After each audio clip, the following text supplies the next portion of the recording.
Hi there. Welcome to Boobs, Booze, and Blood Podcast.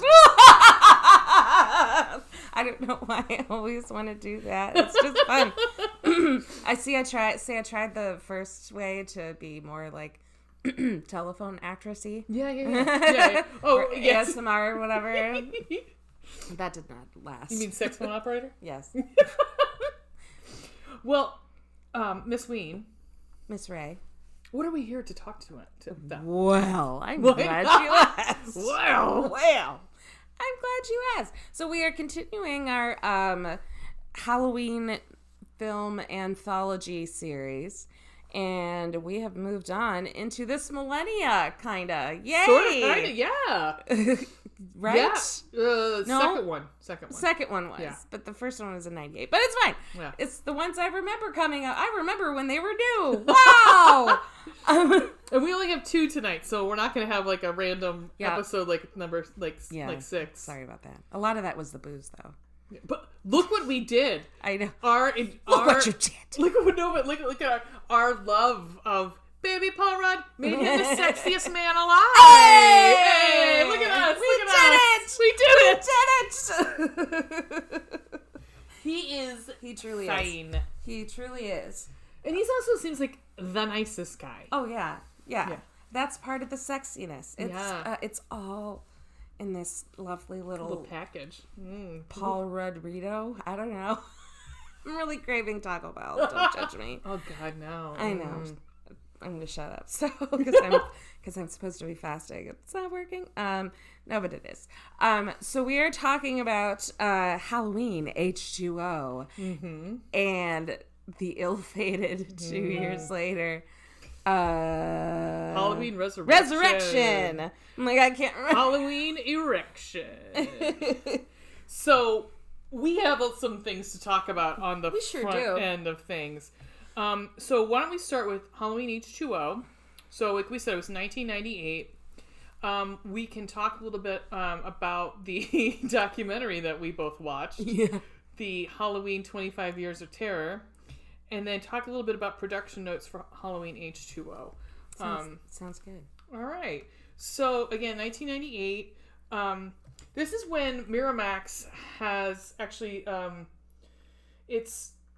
they bought Dimension, correct? Is that what I'm thinking? Yes, Dimension Films. Whoop. And fucking thing. Sorry, it's like there's this cover on the microphone, and I keep hitting it. So sorry. It's okay. And so and this is in the wake of Scream. So oh yeah. So in that plays a huge role in what fucking happened to this movie because it's a bit of a mess. So I don't know what you're talking about. I had a fucking blast. I mean, what? Okay. Not nearly like 6, but no. Baby Paul Rudd. Anyway. Baby Paul Rudd. Okay, so you have again John Carpenter possibly coming back. Maybe. Yeah. No, because he again says 10 million bitches, right? Because nope. Was he wanted to make up for the lost revenue from Halloween 1. Yeah. So he said, yeah, because that movie made $70 million. He's like, where's my money, bitch? Yeah, he saw very little of it. Was still contention at this time from 1978 with Akkad, with Mustafa Akkad over this whole thing. That sucks. Yeah. Well, laughing their asses to the bank, but what can you do? And, you've got Scream, so now you got Kevin Williamson and his snappy dialogue coming in here and doing some brushes up on the script. Ooh, so is that what happened? Mm-hmm. Now I know why you're mad. Okay, just get it out there. I'm not a huge Scream fan. It's fine. I enjoyed it because of the primarily because of the horror film references. Yeah. Because of the, we're such huge fans of all these movies, and there are rules, and there are but not the actual plot. Right. Not the actual plot of the movie. Right. Mind you. But it was fine. Yeah, I mean... When did that come out? 95? 6, I believe. 96? Mm-hmm. I was 12. So, yeah, it was fine. It was fine. I was scared enough. Skeet Ulrich was hot, you know? Well, I didn't mind. You're looking at the oeuvre of Wes Craven. Look at you, dictionary. It's one of my favorite words. Oeuvre.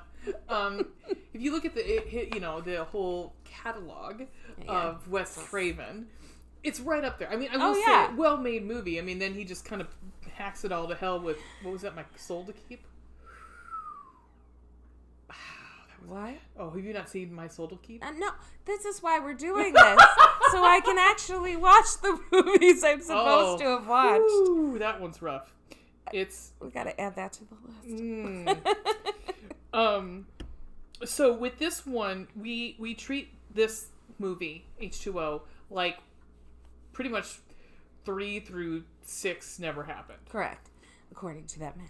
And it's true because of the, certain plot lines that come later on. Because obviously, hey, Laurie Strode is still up and running around and did have a child, but not Jamie. Right?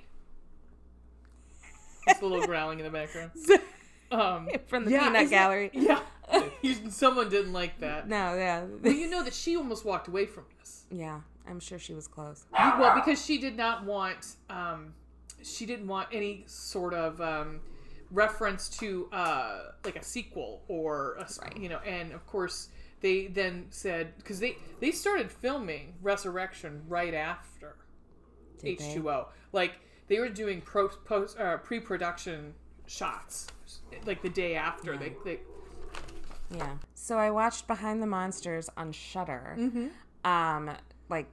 After delving into this anthology, I started watching a bunch of documentaries, whatever YouTube would bring. Yeah. But on Shudder, Behind the Monsters, the first episode is about Michael Myers. Mm-hmm. And there was a quote that I really, really enjoyed, and I think it was from one of the writers. Was it Tommy Lee Wallace? No, I don't remember who it was. But I totally agreed with him. Which I wrote verbatim the quote. Didn't write who it was, but go watch it. You'll see what's up. Go watch it. Such a good researcher, you guys. Anyway, he said about Michael Myers, giving him a mythology kind of negates what is special and scary about him. Mm-hmm. And this is kind of in reference to movies 4 through 6. Yeah, and I 100% agree. It made him less scary to make him this kind of concrete product or whatever it was, instead of just the spirit of Halloween out to get you. I think really diluted what was scary and impactful about him, end quote. That is the lore of Michael Myers to me. Mm-hmm. Mm-hmm. It's not, who is he? Why is he doing this? It's that he is. Right. And while I go back and forth about backstories because I'm a total hypocrite. Who isn't? Because I love watching documentaries. I would watch a documentary about damn near anything. I have, in fact. Mm-hmm. I watched a documentary called Ice Guardians on Netflix about fucking hockey. I've never watched a damn hockey game in my life, but I found it interesting. Yeah, because I like. Behind but the at scenes the same almost, right, yeah. I love behind the scenes shit. At the same time, when it comes to villains, or I felt this way about Maleficent, which in all fairness, I did not see the movie because I was pissed. Maleficent is one of my favorite is my favorite Disney villain of all time, above Ursula. Mm. But even she had a backstory, a bit. Yeah. They touched on it. Yeah. All you knew is that, you can kind of infer a lot from that. But I think, I don't know, it's like a fight between wanting to give a little bit more about the mystery of a character, but doing that, you risk ripping the veil. Yeah. Yeah, and showing the monster. Right. Yeah. Because and this is fuck this thing. The thing that makes them scary is that we don't know. Yeah. And that's, that's the root of fear, isn't it? The unknown. Mm-hmm. What we don't know. That's why these things are scary. Yeah. Or not understanding. It's like a bully when you're in school. Most of the time, now that I'm an adult and I look back at the bullies from my school, and this is probably the case 8 out of 10 times, not all the time.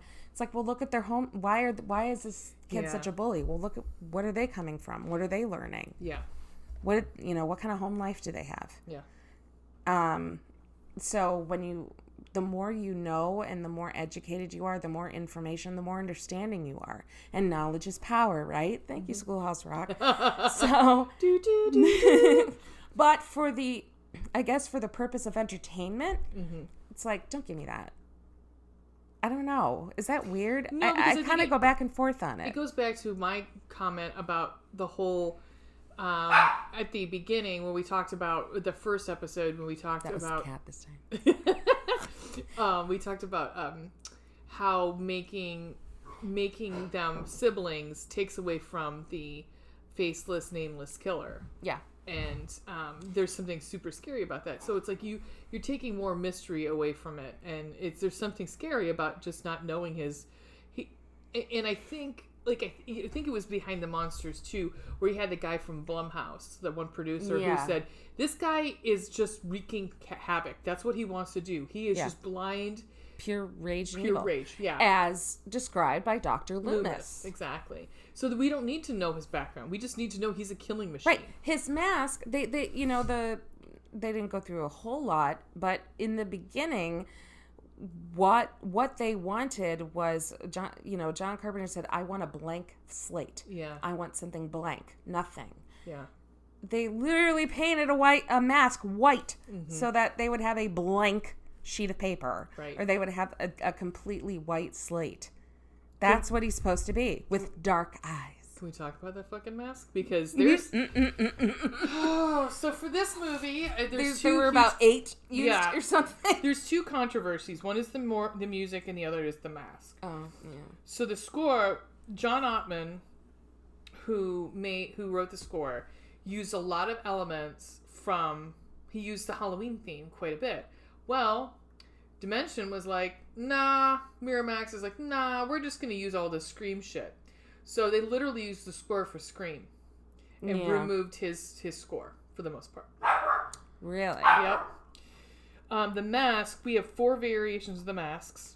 There supposedly at first was rights issues, which maybe because since they moved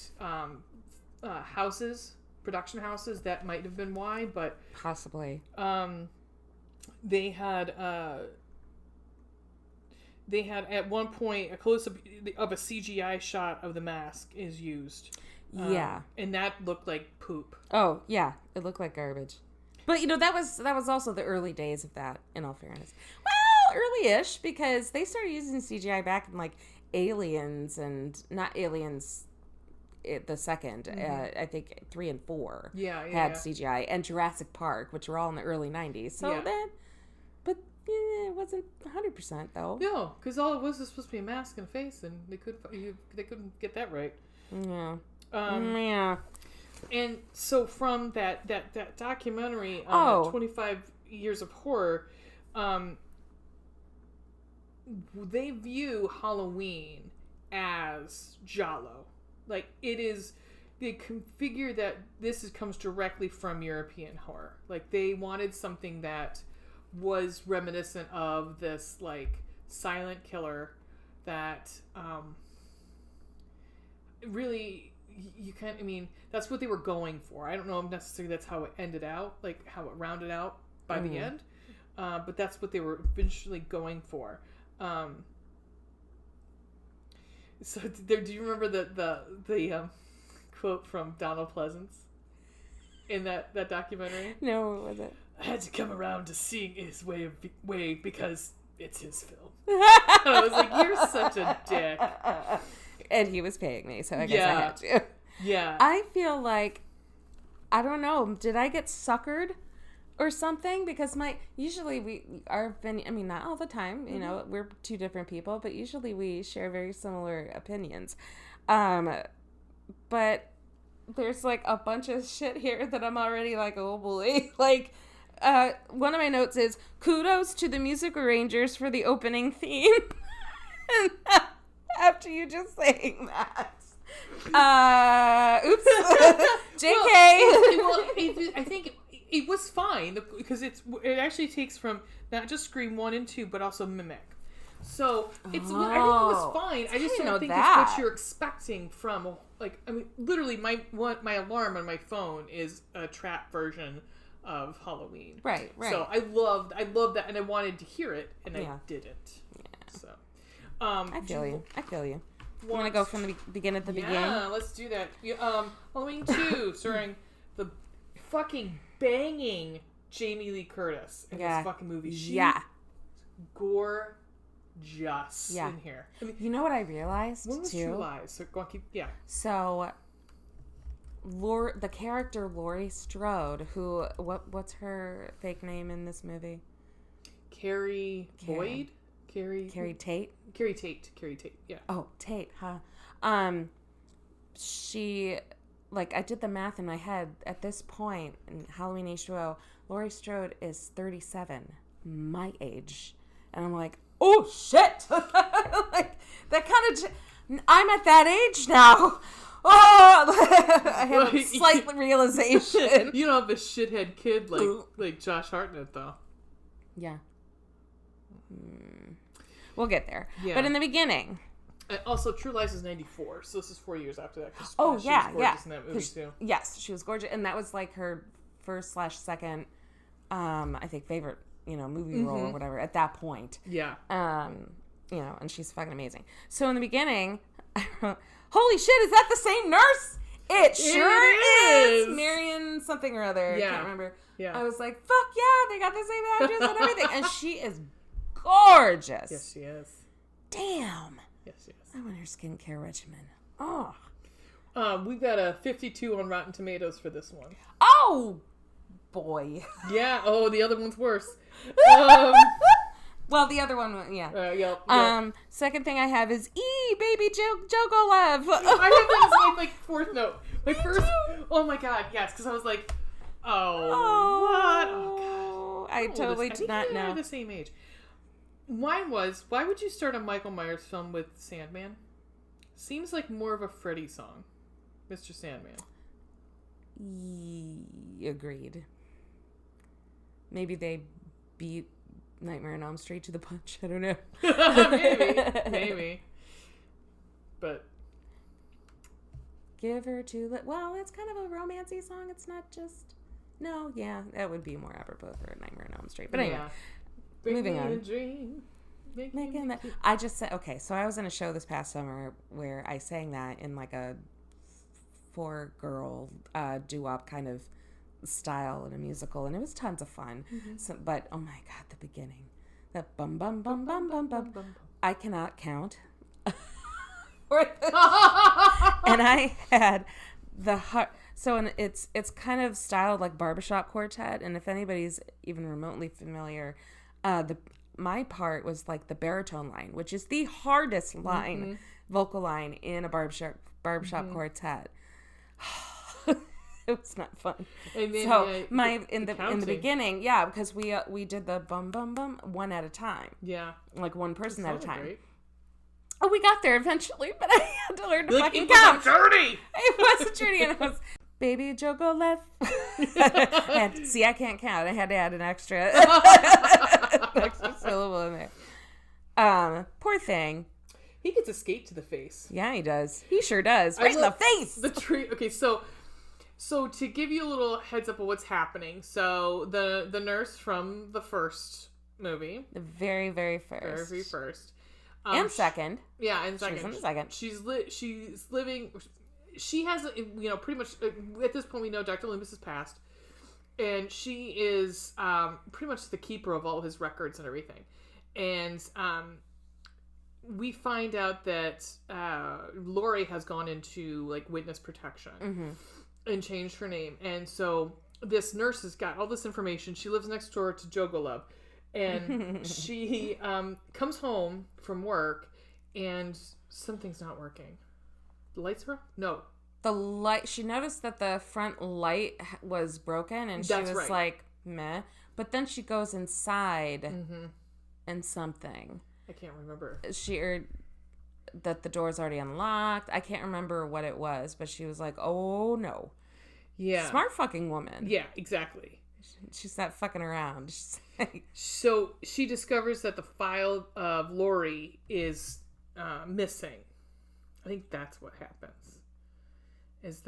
That's later, because she goes to the neighbor's house first. And he comes and the kid, baby Joker Lev is like, Jimmy, I'll come in there with my hockey stick. Fuck it. Yeah. And he, goes in, sneaks a couple beers, and freaks himself out for a second, but he's adorable, and he's not such a pissant. It's fine. I wrote 6-pack in your pants because he does. Right. He feels like sick. He's like, got like cargo pants. Big time, on. yeah. Mm-hmm. That's why everybody had those big Jankos and cargo pants back then. Many parties in college. I was like 6-pack. I was like, let's go steal some beer. Right.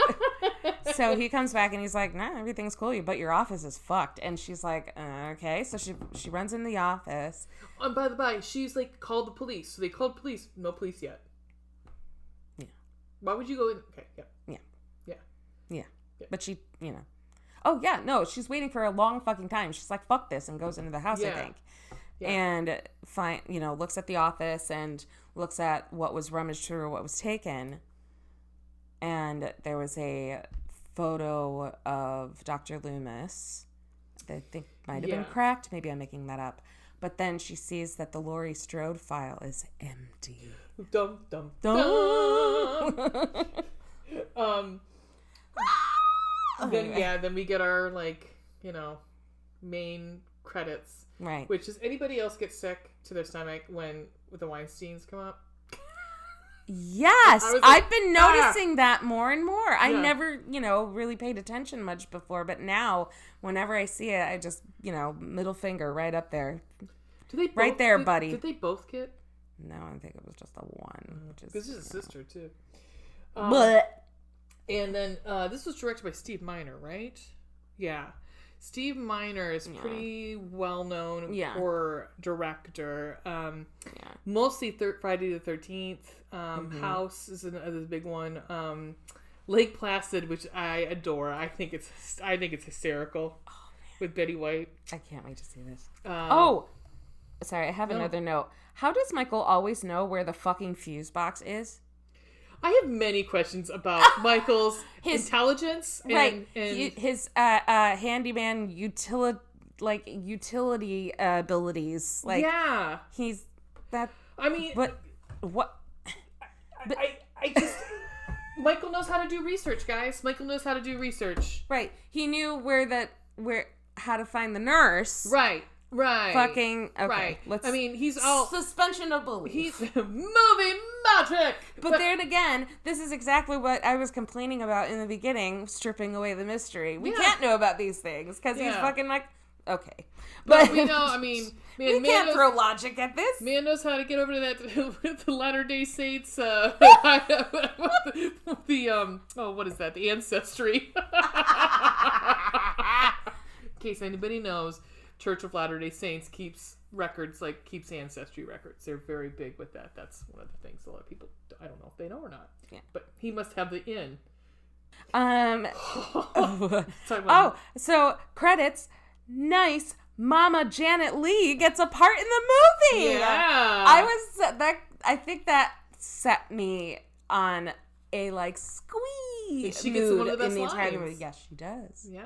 Yes, she does. She gets the. I wrote it. The reprieve. I fucking wrote it. Yep.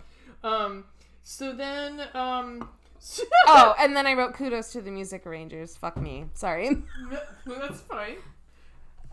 Dissenting opinions. Woo! On B3. I have Michael would be 41.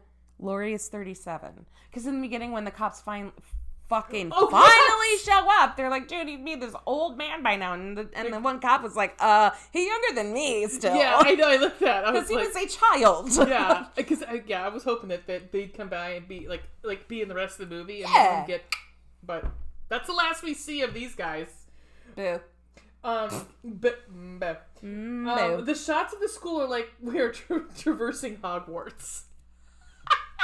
I was like, where the fuck is this? I've been up to private schools up in like Idlewild and those areas in California. Yeah. They don't look like that.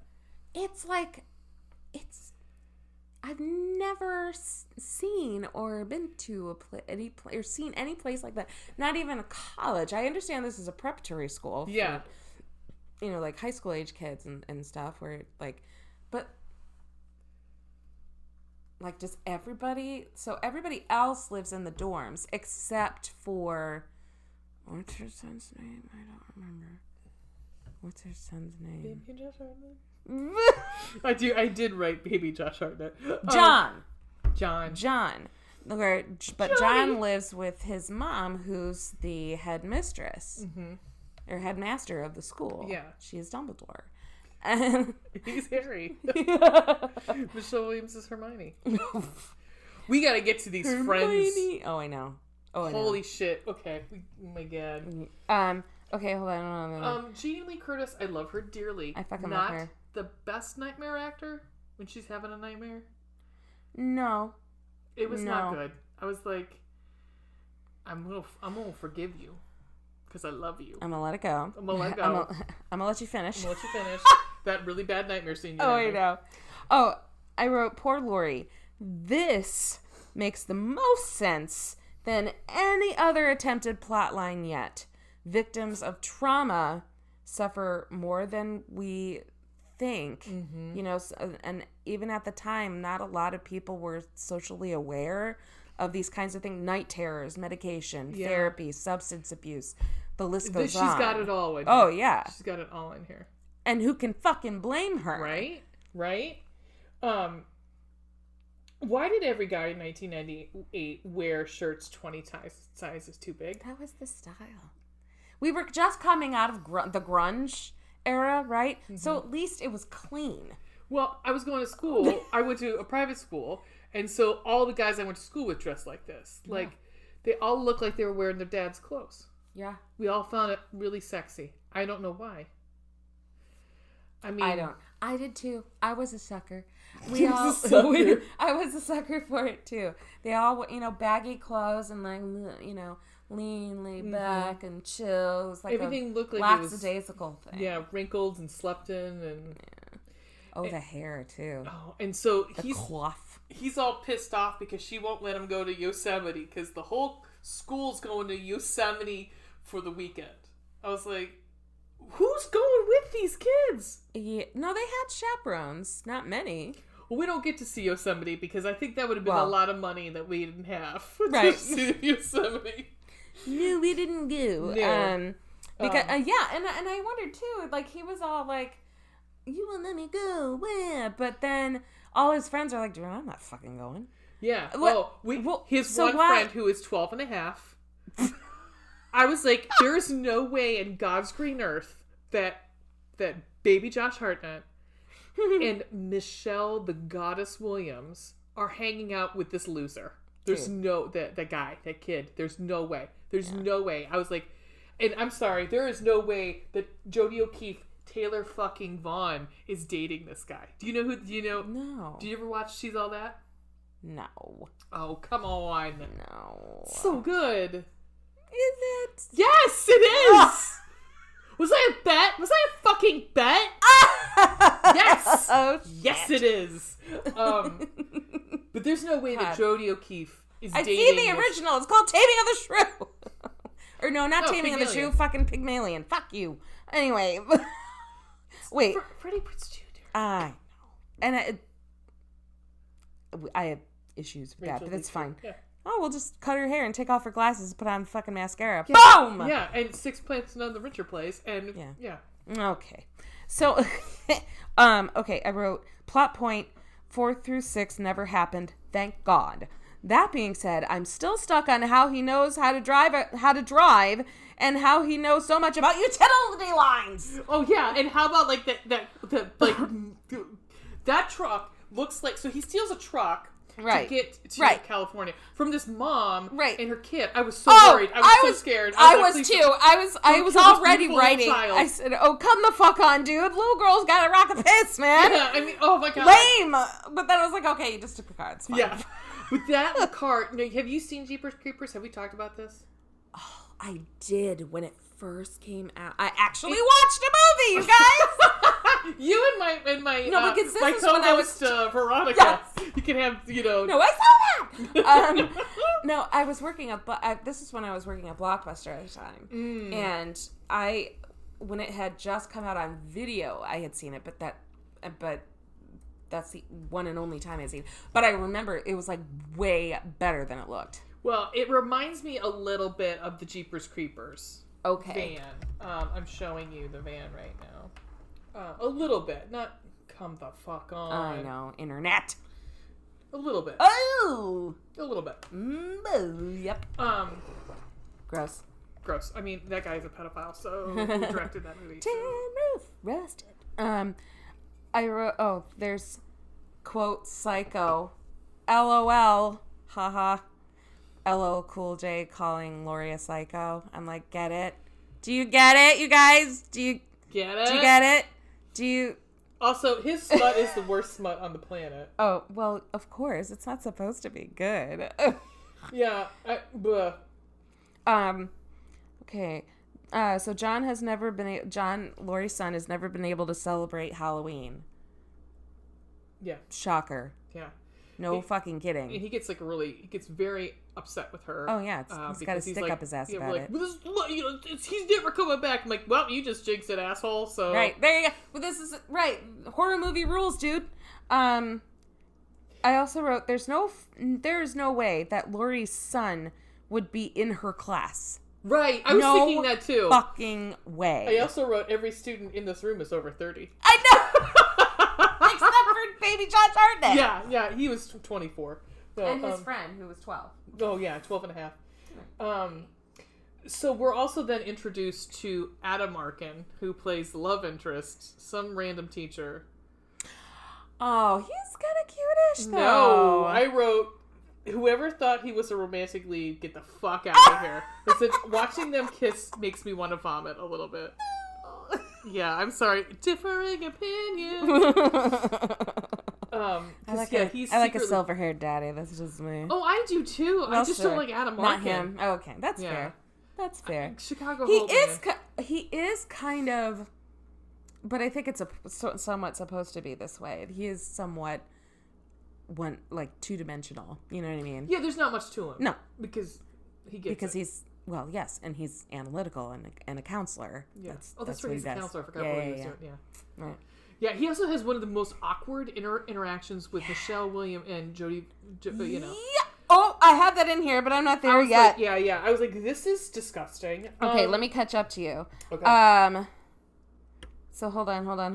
Oh, real quick, what I wrote down was when he was going after his mom about not going to Yosemite, he's screaming there. I go, calm down, BGH. You are 17. Calm your tits. Don't talk to your mom that way. Yeah! Come on, Lori. Yeah. Don't put up with that shit. Yeah, so he's pissed off because, can't celebrate Halloween. It's just costumes and candy. It's really overrated. You know what? Fun fact. It's not fun. I got over, it's slightly earlier than everybody else did, but I was over Halloween by like 10. Mm-hmm. Particularly because that was the worst Halloween ever, because my brother had just died 3 days before. Oh my gosh, yeah. And the funeral was on Halloween. Oh, I can imagine that. That's great for a 10-year-old kid. Yeah. And it fucking sucked, and I never liked Halloween ever again. Until I became an adult, and, you could drink. And therapy, and, Yeah. So, but no, it did suck. But you know what was sweet, though?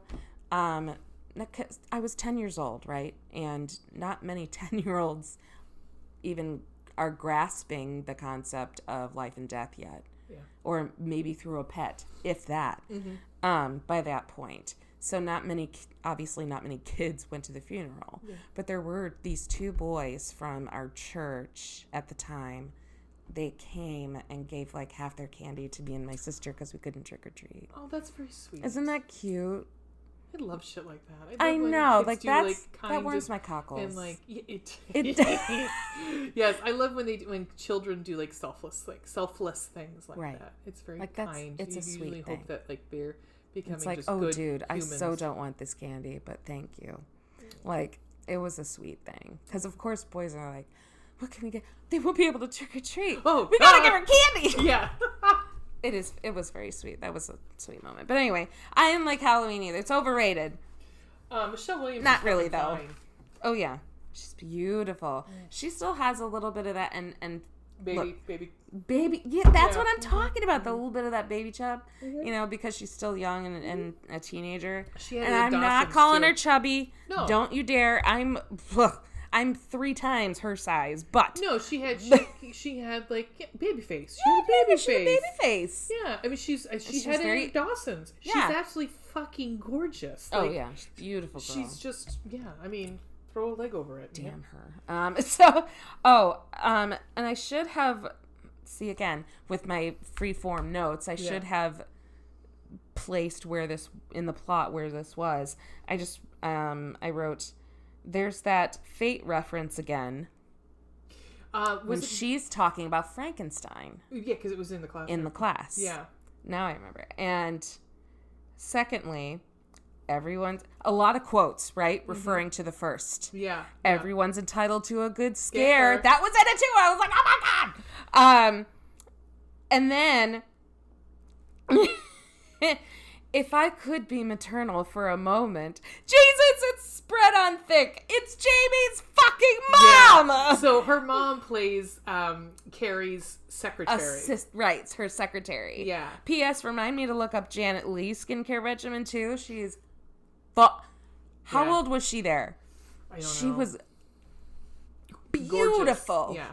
Yeah. She hardly looked. She looked. Almost no maybe? Different and with gray hair. Yeah. That was it. She looked gorgeous. Mm-hmm. Fuck her. But love you. But fuck her. So the kids once they decide they're not going to Yosemite, they're going to have a sexy Halloween. Yeah! They're going to have a sexy Halloween. So yeah! Johnny, he tells his mom that they're leaving. So he cons her and says, "Yo, no, they're going to Yosemite," because she gives him a permission. She gives in because she's like, "I know, I need to get over this because after my 14 Chardonnays at lunch." She pounds Chardonnays at lunch with Adam Arkin. No, I was like, "Damn, girl!" I know. And I loved her interaction though with the waiter. Yeah, she was just like, "Don't you fucking judge me. Give me the other fucking glass, yeah, you shit." I'm surprised she was like, "You don't get back here with that fucking shard. By the time I'm done with this glass, no tip." Right. I'm calling my brother. Yeah. I'm kidding. I call my brother. Just kidding. She's still Carrie Tate. She's still Carrie Tate. So not only is it going to be a sexy Halloween for the two couples, but Carrie and Adam Arkin are going to have a sexy night too. Apparently. And in the dorm kitchens? What? That's where we begin our romantic whatever the fuck this is. And the other in the boiler room. What? Yeah. When he stages that, excuse me? Oh, you mean do I get points for this? And I was like, what, for putting up Christmas lights? Right! I was like, what? For lighting a candle? Right. I said, and then I noticed he said, MW, make him work harder. Thank you. Mm-hmm. So you don't have to sell the farm, baby. Yeah, they decorate this Freddy Krueger-esque a sheet. Yeah, they're we're down where fucking Krueger would masturbate is where they're putting this all together. In fact, I think he did. He probably did. To Highlights magazine. And so the other two, 12-year-old and Taylor Vaughn, are stealing all the food, the leftovers from the week, except for meatloaf. They said no meatloaf, but they're love that meatloaf. Mm-hmm. And they're having and they got a couple bottles of wine. So he's trying to find. So I don't even know what the kid's name is. The friend, the really creepy friend. I do not care. Charlie, sure. whatever. 12-year-old. He's like, I need to find a corkscrew. So he knows there's a corkscrew upstairs in the kitchen. So he's looking, and he finds one, and it falls into the disposal. Which, you know, that's already, you can hear everybody in the audience, like, at the time watching the movie, like, oh, so yeah. good. What I love about, like, it's that so trope good. of, like, of the food disposal, it's like, it doesn't turn on, like, by itself. Like, you have to turn it on. Right. And everyone's always, like, so scared. I'm like, unless you're going to reach down while your hand's in it and turn it on, the chances of it turning on by itself, like, I don't sit in my kitchen and all of a sudden my disposal turned on. This movie and Final Destination, I still don't like to do it. I know. I will, but I don't like to. I know. And my father, how old he is, he'll still be telling me, he's like, watch your hand. Watch your hand. Oh, I know. What am I going to do, Dad? Well, am I just going to lose Where's the spoon? You know, I'm going to lose my mind for a second and be like, oh, what does this one do? Fuck, where's my hand? But we get a fake out here. Mm-hmm. Because he doesn't get his hand cut up. He gets the corkscrew in his neck instead. It's so good. Because here comes... Michael. Oh, wait, I don't think I'm caught up to you yet, maybe. Okay, hold on. No offense, but why would Michael not just have killed the security guard? Yeah. Was he too busy cutting the phone lines? Yeah, because he was like doing peekaboo in the window with LL Cool J. Staring maybe he was just like, should I? Maybe he was being indecisive. He was like, He was like, he's like, I don't want to be a stereotype and kill the one black person in this movie. First. Jeez. Had he killed any African Americans before that? I don't think. Did he? I don't think so. Not even like a guard or anything. Yeah, I don't think. Maybe in They've all been 5. white. I don't know. No, I'm aware. I'm overthinking this, obviously. Here it is. Don't think this private school would have a male teacher checking in on the girls' dorms. Oh, yeah, because I jumped ahead with the... Right. Yeah. No. I wrote, this is the most inappropriate conversation with an adult. Yeah. Did you write what he said? It was... I mean... No. I didn't write what he said. But on the one hand, I was like, funny banter. Yeah. But on the other, I was like, this is way inappropriate. Right. Because he's alone in their dorm room with them. Yeah. Yeah. He says something about pregnant. Isn't somebody about getting pregnant? I don't know. I was like, I'm okay. I'm uncomfortable. And they're like, and maybe something about periods. I don't know. No, it was something about pregnancy and Jodie sex. Keith looks young. She looks really young in this. Yeah. And I was like, blah, blah, blah. There was some fight about this is where I remembered it, that there was some, where you talked about earlier, there was some fight about the mask, the look, the style. I think it's interesting to be able to see his eyes. Okay. Interesting. Not good, necessarily. But yet, you do kind of want to see. Yeah. But on the other hand, it's like, forgive me for quoting him, for quoting Louis C.K. It's like, okay, but maybe it's not such a good idea. Yeah. Yeah. You can edit that out because I know Louis C.K. Boy. Okay, now I'm caught up because now I'm at the point where John sees him. And I'm like, yeah, you know who the fuck that is, John. Bitch, you know who that is, bitch. And now it's all coming back. Now, Mom doesn't look so crazy anymore, does she? Well, because then, unfortunately, Taylor Vaughn goes looking for her boyfriend and finds him in the bellwaiter, or the dumbwaiter. And, so Michael Myers then slices her back of her legs. Yeah. But she rides down with her dead boyfriend in the dumbwaiter. I was like, smart girl. Yeah. Just okay, get over the dead body for just a second and fucking move.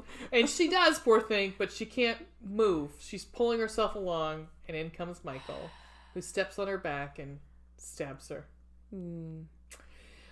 So then drags her body away because he doesn't like to leave bodies. No. He likes to set the scene. He likes to set the mood. He enjoys a certain mood. So then, like we said, then we have Johnny and Michelle Williams come in on she's Sarah. No, Molly. Johnny and Molly. That's my next thing. Yeah. They come in and they see they and he sees the shape for the first time. Yeah, his uncle. Like, fuck! Yeah. Oh shit! I was like I'm getting goosebumps just thinking about it. Like, yeah. And you realize, and then Michael realizes, I think, in that moment that this is his nephew. So not only does he have to kill his sister, I gotta kill this dude too. Do you think? Oh, I'm sure. Possible. I wrote Noice, Noice. Mm-hmm. Molly slugged him with a rock. That was great. Yes. Yeah, because they run out. They're gonna run back to his residence with his mom. Yeah. So he must be doing cardio because he's a lot faster. Yeah. Like, even though he is walking. Yeah. Yeah. Even though he is walking, but he's walking faster. Yeah, there was no lumbering in this one. This was like... No. It was a very jerky moment. I actually wrote at one point, he looks like he's walking, like, he's got his... Talk about what with, like, their parents' clothes on. But it looks like he's walking, like, he's got his dad's boots on. Like, I'm a big kid now. Oh, my God. Trudging. And everything is so fucking bright in this movie. It's so bright. Like, the lighting is just so... I mean, it's supposed to be night, and it's still bright. Yeah. And it's like, there's no... He couldn't dash off in the... Well, there were some shadowy moments. Like, remember the going back, the guidance counselor dude thought, he saw something, mm-hmm. but then, something passes and then he's in the shadows. We get a lot of that in this one where it's like... Or Lori, when she first sees like him from afar. Yeah. But then he goes off and hides when she gets distracted and she's just like, fuck. Yeah. Where's my Chardonnay? Yeah. She does have a really good line though. She gets the, what should we do? Try to live. I was like, try to live. I'll give you a 3.5 for that. Because at this point, she and Adam Arkin have been like making out, drinking vodka straight from the bottle at this point. Yeah. And because why bother? Right. And then she realizes, how does she realize that John's gone? John's gone. Why does she realize that? I'm trying to remember how that happens. She realizes the phones are out. That's what it is. She goes to call Johnny, and the phones are out. Right. And then so she starts to really freak out, and at one point she's just waving this fucking gun, and I just wrote, "Oh, she got I've been right drinking and I'm waving a gun." But she gets it like still sleeps with a gun under her pillow. Mm-hmm. Can you fucking blame her? Yeah. Trauma victim. Yeah. I wrote, I don't care how many times I saw it in the trailer. That moment is everything. With the door? The door. Yeah, he comes up to the window. And they're just eyes locked. Like. So, yeah. So John and Molly come into the building. And at this point, unfortunately, we think LL Cool J is dead. Yeah. We think that Adam Arkin, Will, has shot LL Cool J. And I wrote, no, LL Cool J. And so she gets the kids into the house. Not LL Cool J. No, Adam Arkin. And so they're running like around the house away from Michael Myers. And no, that's not yet. Not quite yet. But yes. Because I have a note about that. Profile frame of dude coming up the steps was not Ronnie, LL Cool J. Mm-hmm. It was definitely Michael. And it's like split seconds of a frame. Mm-hmm. Then they put frame back to the guidance counselor and he starts shooting. Yeah. Frame back to the shadow, the body, the shape. Yeah. No longer the shape. It is definitely LL Cool J. Yeah. But like it was the person walking up the steps was Michael. Yeah. Like in the movie, in the shot to make him think. Anyway, but yeah, the moment where their eyes are locked together, I think I backed it up and watched it 3 times because it happened so quickly, and I felt just so beautifully done. Yeah. And that look. Jamie Lee Curtis, y'all. The look on her face, like, she knew, and yet the fear is still there. Oh, yeah. And then, again, more quotes from the original. Do as I say. Yeah, yeah. Ah! Yeah. Because she pushes the kids pretty much away, like, to save them. And then she's getting into that survival mode that kicked in, 20 years ago. Yeah. And now we get Adam Arkin stuff, which I don't get this, why he's shaking him. Oh, jeez. I was like, why is this? So he gets a... Oh, I wrote... Hold on. Ooh, Will was his name, I guess. Mm-hmm. Will Kill, subtitles, because I listen to subtitles, because I'm fucking deaf, and I don't know, I just like to get every word. The subtitles said flesh ripping. Ooh. I know, I was like, what? Gross. And he's like convulsing. Yeah. It like was a fucking Muppet. And I think that they wanted something like Brad's kill. They wanted, or the nurse's kill from the second.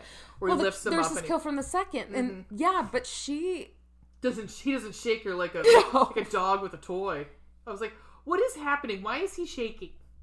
It was weird. Because I guess the difference here, I guess, is that he's slicing him in half. I don't know. Yeah, I don't know. Who fucking cares?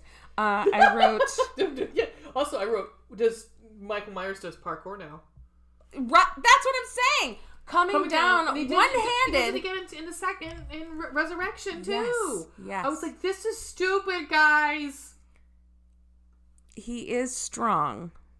He's been doing those Linda Hamilton, but not Terminator 2 pull-ups. Right. One-arm pull-ups. Fuck you. Yeah, right. No way. Right. I don't know what this was in reference to, but I wrote Laurie fucking Strode. I was probably when she stabs him and throws him over the balcony. Maybe, yeah. Well, first you notice that he cuts. So now we've got Laurie and Michael chasing, one another. It's pretty much their show now. Yeah. And he gets her. He stabs her the same way he does in the first one. Yeah. In the same arm, the same way. Yes, I did say that. Yeah, it's almost too spot on. He hits her with the knife in precisely the same spot on her left arm, and then I said, "Fuck yes, queen." I bet you that's what it is. So she stabs him and throws him. Yes, queen. Yes, throws him over the balcony. What we wanted in one, we finally get. Yeah. However, I was like, push that knife in farther, bitch! Oh, I know. Step on his face! Step on his nuts! And she tried to go again, but then Ronnie runs up and stops her. Yeah. He's dead. Like, no, he's not. Just like, cut his head off. No. I respect you, and I'm gonna let you finish, but for real, he's not dead. I promise you. Let me finish. Then, they lick their wounds. And then I wrote, holy shit, I was not expecting that from Laurie. Go, bitch, go. And she steals a fucking van. I wrote, she's stealing a corpse. Yeah. Pulls a gun on a police officer. Yeah. And it's like, you don't understand. Yeah. This has to happen. Yeah. Bye-bye. See you later. I'm going to take my dad. I'm going to take this. A little bit Alexa.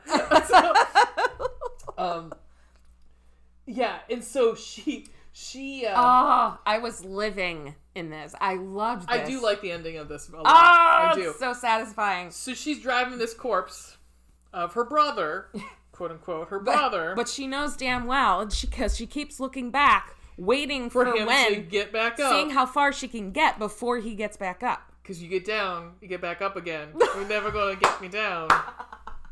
You get knocked down. I'm not pissing with you, but pissing the night away. I take a lager drink. So she eventually he does. He sits up. Yep. He sits inevitably. Up in that yeah. And so she's like, "Fucking do this." So she just drives. It's on. So she drives that coroner van right off the road. I mean, it is a Toonsis driving cat level of car crash. Toonsis. No, Toonsis, no. And he gets out, And she just fucking drives him into a tree, man. Fucking A. It was beautiful. Yeah. I'll let you take up the end. Surely a 2-ton van wedging him against a tree trunk would have crushed his lower lumbar, would it not? Oh, yeah. Come the fuck on. Yeah. Yeah. Like, there's no... If he didn't die instantly, a human didn't die instantly, there's no way he would have been instantly paralyzed. Well... At least from the waist down. If science has taught me anything... Well... The Science of Horror films? No. Signs by M. Night Shyamalan. Oh, God. Is that when someone is pinned to a tree by a car... They've got about 2 minutes to come before they pull pull the car away, and if she dies, spoilers from a movie from 20 years ago. And of course the car. She fucking it was so well done. I know people piss on this movie, but dude, you can't deny the ending. It was so good. Yeah.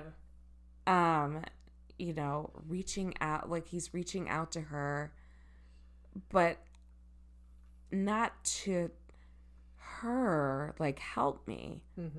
I don't think it's like that. I think he's still trying to go after her. Yeah, that's what I think. Yeah. It's the rage is not going to stop. Yeah. Like, it's and it's like, still, like, even though he can't move, like, but the upper portion of his body, he's still trying to use that to, like, come here! To try to get her. Yeah. And, like, she reaches out for a moment with that human instinct of, like...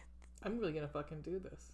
Like, or, like, a person, like, almost sympathy. Yeah, not even, like, because it's her brother. I think it's because it's a human. Because it's a human, yeah. Fuck the brother shit. Yeah. But she comes to her senses because he is just relentless, and she knows that. Yeah, I think he will not stop. No, and I don't think it's the other way. I think it is that, like, that mindless murderer, because that's when she realizes it doesn't matter what he's gonna fucking do. Like, what it's either I do this now or it's gonna be like this for the rest of my life. It's like even in It, you know, when like the when Pennywise or whatever the fuck it is, you know, even when it like is hurt or damaged or curled up, it's still kind of ragey and like you can't trust it. Yeah. It's kind of like that. And what do? You cut the fish off at the head. Exactly. Boom! Exactly. Which she must have played softball. I was like, okay. That was quite a slice. Yeah. Because I wouldn't get it right. He gets one of those in the second one. Well, that's true. But, and of course the car ignites. Why do the cars always ignite? Like, the car crashed, right? Yeah. Against Michael and the trunk. Yeah. Oh, but in these movies, why do they always? Why do they always catch on fire for no reason? What the fuck? Like, well, and in the second, remember when poor Ben Tramer, those two cars like collide. Not only like, okay, little smoke, a little fire, whatever, it explodes. Yeah. It was not a gas car, like a gas truck. What is that? I don't know. I'm sorry, I'm just being overly enthusiastic. And then I wrote fucking yes, and that's it. Yeah. So that's H2O, people. Do you want to do some ratings? Yes. Of these? How many droplets of blood did you give it? Blood and gore. 1. Yeah, 2. Yeah. It wasn't, again, but that's most not... Most off screen. Yeah. But that's sort of that's supposed to be the... Michael Myers' MO is rage kill. It is not, how gross can I make this? Yeah, I agree. It is, you need to end immediately. Yeah, you get that with Jason. I mean, that's what that's... Right. You get sleeping bags hit against trees. What about boobs? Or, sorry, eggplants, I should say. Scullies. Skellies? Oh, well, eggplants, too. That's okay, yeah. Even though... I have it. There's a 4... I believe we have a 4 rating system. Okay, yeah, you go first. So, Skellies, how scared were you? 1. Yeah, me too.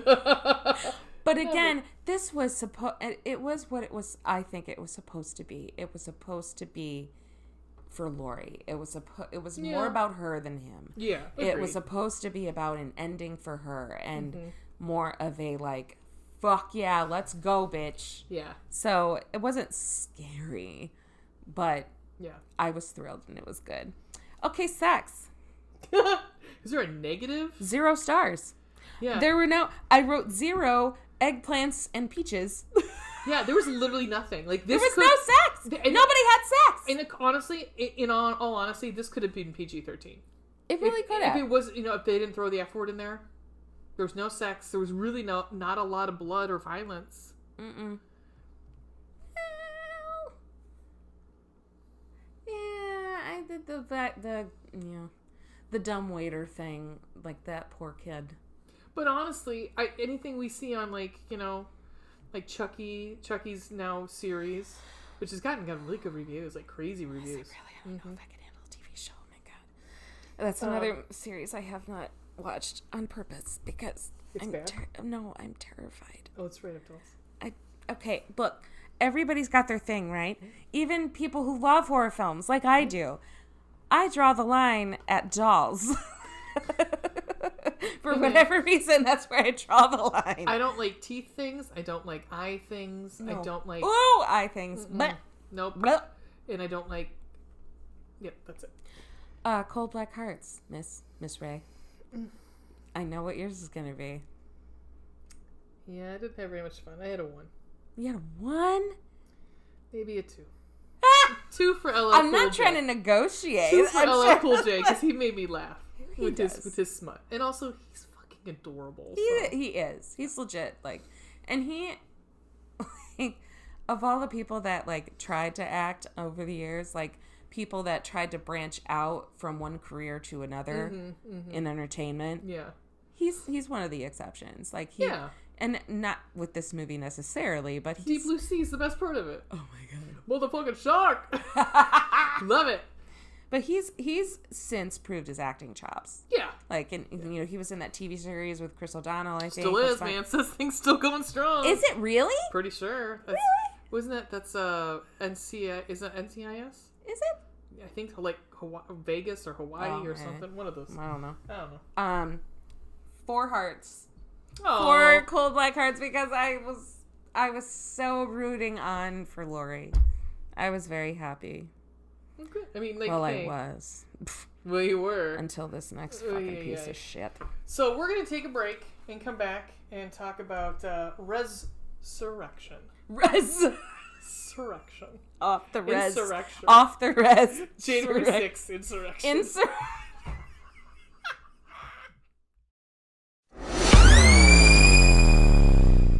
Welcome back. Welcome back, guys. Welcome back. Welcome back. Welcome back.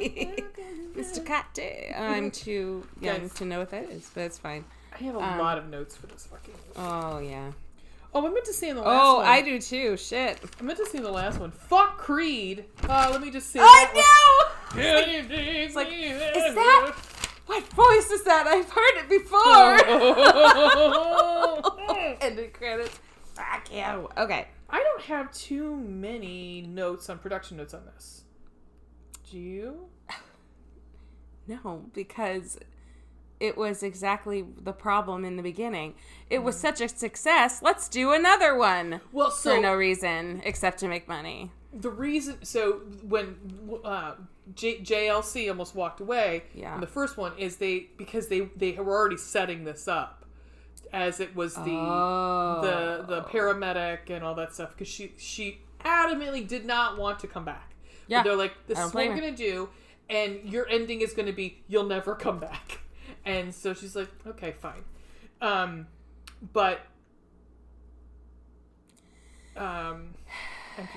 This is where they brought back Rick Rosenthal, who was the director of... Ooh, which one did he direct? The other Halloweens. Wasn't it 4? Maybe. Because I know Tommy Lee Wallace did 3.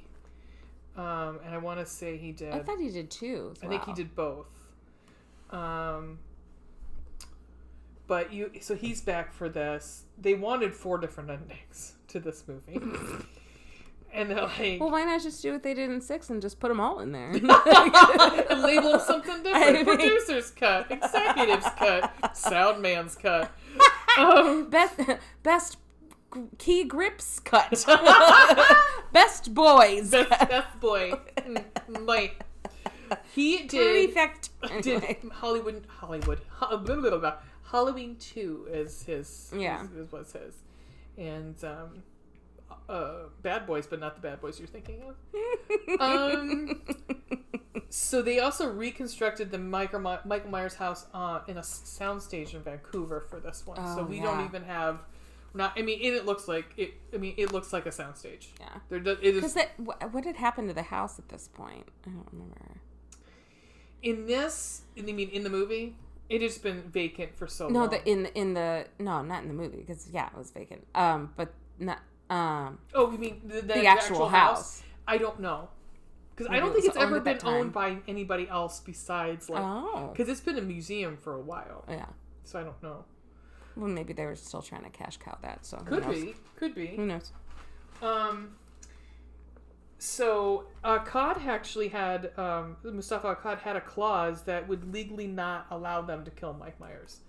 So that is why we really he's not dead after H20. Also, this is when his son comes in as a co-producer. Yeah. Because I think is this the last movie that Akkad did? Yeah, because he passed away some years after. And when we were watching this documentary, which we will get to, I refer to her as the tweet that we tweeted as that girl, because there's a that girl. There definitely is. Holy shit! If you want to, yep, we'll get to it. Die trash. Yeah, die trash time. To quote Miss Ray, I would not say. Patrick Lussier was the editor on this movie. He's very well known. Drive Angry, My Bloody Valentine director. Tons of different movies. A lot of them starring Nick Cage. Have you seen Drive Angry? Mwah. No. He likes. You know what I've noticed? He likes 3D movies because Drive Angry was 3D. But Drive Angry is enjoyable. It's enjoyable trash. It's a downright good time. I enjoy enjoyable trash. Yes. Then you will enjoy Drive Angry. Good. You'll want to go Drive Angry afterwards. And I have to say, it's a movie where Nick Cage knows what it is, does a good job, and at no point is he trying to fuck someone 30 years younger than him. He's he fucks someone who's age appropriate in it. It's good. I enjoy it. So Sarah Moyer's screams. So the lead girl, Sarah, her screams had to be edited in afterwards because she couldn't scream. Wouldn't you think that's part of the audition process?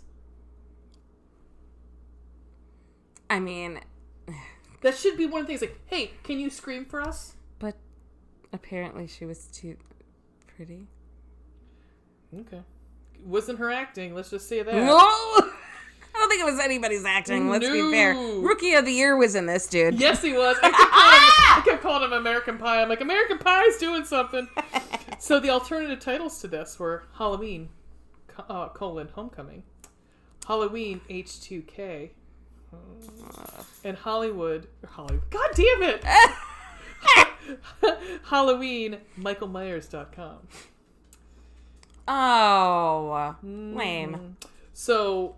I'd like to open the movie, but when you finish the production. Yeah, also 12% on Rotten Tomatoes. And side note, I accidentally started watching remember I told you it was on Pluto?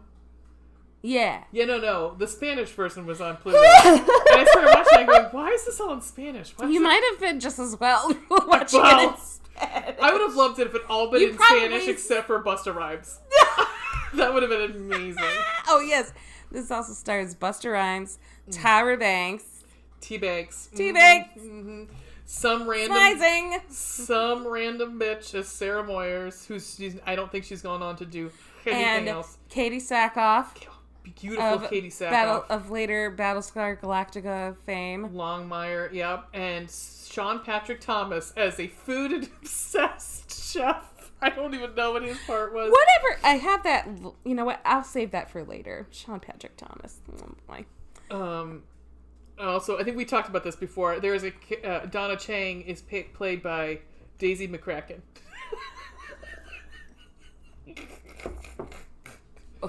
I don't know who Donna Chang is. She could be. I don't know which one is the crazy psych major. It might be her. Oh, the redhead. Yeah, it might be her. I don't know.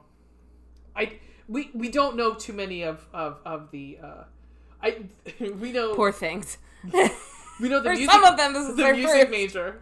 Yeah. Oh, there's a line that I don't know who it is, whatever her name is. It might be Donna, says to the music major. I have written down. I could not even get over. Oh boy, we'll get there. Okay. Yes, please open the movie for us. So to start, Halloween Resurrection. So, Laurie killed the wrong guy, huh? Yep. So why was he in a body bag to begin with? Surely he still had a pulse, despite the crushed larynx. That supposedly was the reason why he couldn't speak. This was like expedition dump. Like, yeah. This is like the first 4 minutes. We get these two nurses, because she's in a mental hospital. Right. And we get these two nurses talking to each other. And they're talking to each other, right. It's literally like... Catch you up. Yeah. Why we have this movie. We could do this. Nurse exposition dump, yep. And the guy couldn't talk, but couldn't he have pulled the mask off? Was he not aware he was wearing it? Didn't he have difficulty breathing? So many questions. Right. All the questions. Right. He could have pointed to his hat and tried to, like... When he's reaching out to her, like... Pull it off. Try to pull it off. Yeah, use it with both his hands. Yeah. I mean, it was neatly tied up. Let's just say that. It was a little too convenient. I still didn't like it. Oh, I didn't care for it at all. I did not care for it, man. No, sir. No, sir, I don't like it. No. But do you think that the killing of the paramedic was getting back at all the shitty paramedics from 1 and 2? Maybe. I didn't think about that until you said something, but maybe. They're like, not so bad. Fuck you talking over Michael Myers. God. Okay, so... these are the nurses in the mental hospital. Laurie is now in a mental institution. This is 3 years later, right? Mm-hmm. Laurie has been mute for 3 years, apparently. The nurse says she has dissociative disorder, which I think around that time was gaining social awareness. Mm-hmm. And it's a big umbrella for many other things, but particularly dissociative disorders are characterized by an involuntary escape from reality, characterized by a disconnection between thoughts, identity, consciousness, and memory. People from all age groups and racial, ethnic, and socioeconomic backgrounds can experience dissociative disorder. Mm-hmm. So, i.e., trauma fucked her up further. She no longer apparently knows, but she does. PTSD under the umbrella? Yes. Okay. Where you don't, it's hard for you to distinguish reality from what's going on in your head. Yeah. Which may be true, but again, as you are further looking into Laurie, she, is like mute and she's just staring out a window. But it's an act. It's an act. Mm-hmm. So she has them fooled. Yeah, because she's supposed to take these. They come in, and I would assume it's something like Thorazine. Probably Thorazine. Yeah, to just numb them. When we first start, you get a close up of this Raggedy Ann doll. I'm like, what the fuck is this 30-some-year-old woman have a Raggedy Ann doll? That was freaking me out. This is going backwards. I mean, this is. I know. I was like, trauma's not going to make her a child. Nope.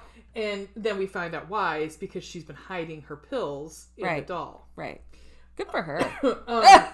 I said, that was fast. Security guard decapitation. Yeah. That was fast. Well, so we also, right before that, we've got this crazy guy. Shouldn't say crazy. I don't mean to say it like that. I shouldn't say it. But another patient. A patient. They are in a mental institution. I should say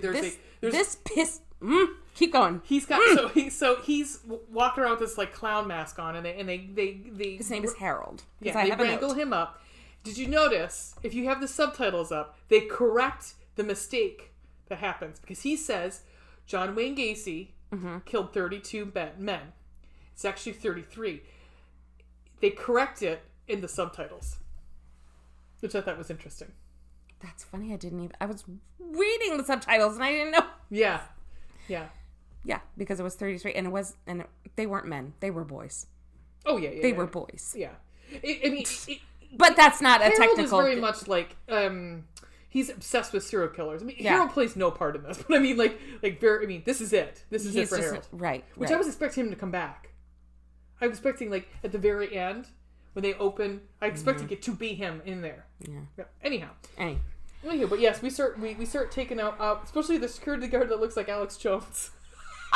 And I was like, holy shit! 76! Catch him in bed with the goblin. I was like, oh, look at that fat piece of crap. Looks just like Alex Jones. Because Alex Jones is a fat piece of crap. Well, he is. Anyhow. I said, I'm noticing some hair inconsistencies. With Laurie? No. There was one moment where he had, where he was starting to approach her, and Michael Myers had, big spiky hair. Oh, yes. And then frame off, and then frame back, and it's, slicked down. Yeah. I'm like, what is happening? Also, new Lazy. New Michael Myers for this one, I think. Was it a new mask? Oh, no, not a new mask. I think it was a new actor. I think. There have been... in almost every single movie, there's been a different person. Well, this was in the documentary. The one was saying that this guy would get nervous and he'd fart. Oh, right. He's the cute Canadian. Yes, he's super cute. He is hot. Hold on. I'm going to look up who it is. You guys have to look him up because he's hot. You can slay me any day you want. Stick it in. Stick it in. Okay, Halloween Resurrection, 2002. I had graduated high school by this point. Yay. Brad Loree, Loree, played Michael Myers, and he is fine. Yeah, he's fine. He's fine. He's also, let's see what else he was in. He was in Chad Durand was Michael Myers. He's primarily a stuntman, but I swear he's done some acting. He doesn't have a link in Wikipedia, but yeah, it was a different guy in the first. He was in Icarus! What? Keep talking. With Dolph Lundgren. Oh! We were just discussing the documentary Icarus. Sake! Yeah, he's played bit parts and stuff, like a barkeep and a cop. He can put his bit anywhere he'd like over on me. Oh, right? He is gorgeous. So I don't care if he does have, a flatulation issue and he's nervous. I do too. I get gassy. I'll calm his nerves. Right? I'll stroke his ego. Stroke his, stroke something. So one of the security guards gets offed, and then this other one comes in, doesn't notice the giant body on the floor bleeding. You've got to be kidding. Right? Looked absolutely anywhere but at that point. And then we get fucking Michael Myers just I just wrote Michael Myers just Kool-Aid Man through the door. Oh yeah! It was like boom, and I'm like, what? No, what? Just because he's that mad. She's still alive. We were talking about the hair. I said, does this mask have a perm? Why does it Right! Why does it look like Tom Hanks in Bosom Buddies?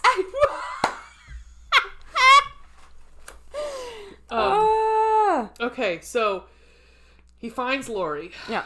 Well, finds Laurie. She traps him on the roof.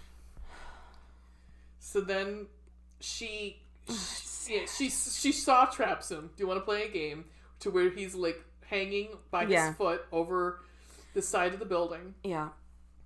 And he's still trying to slice at her.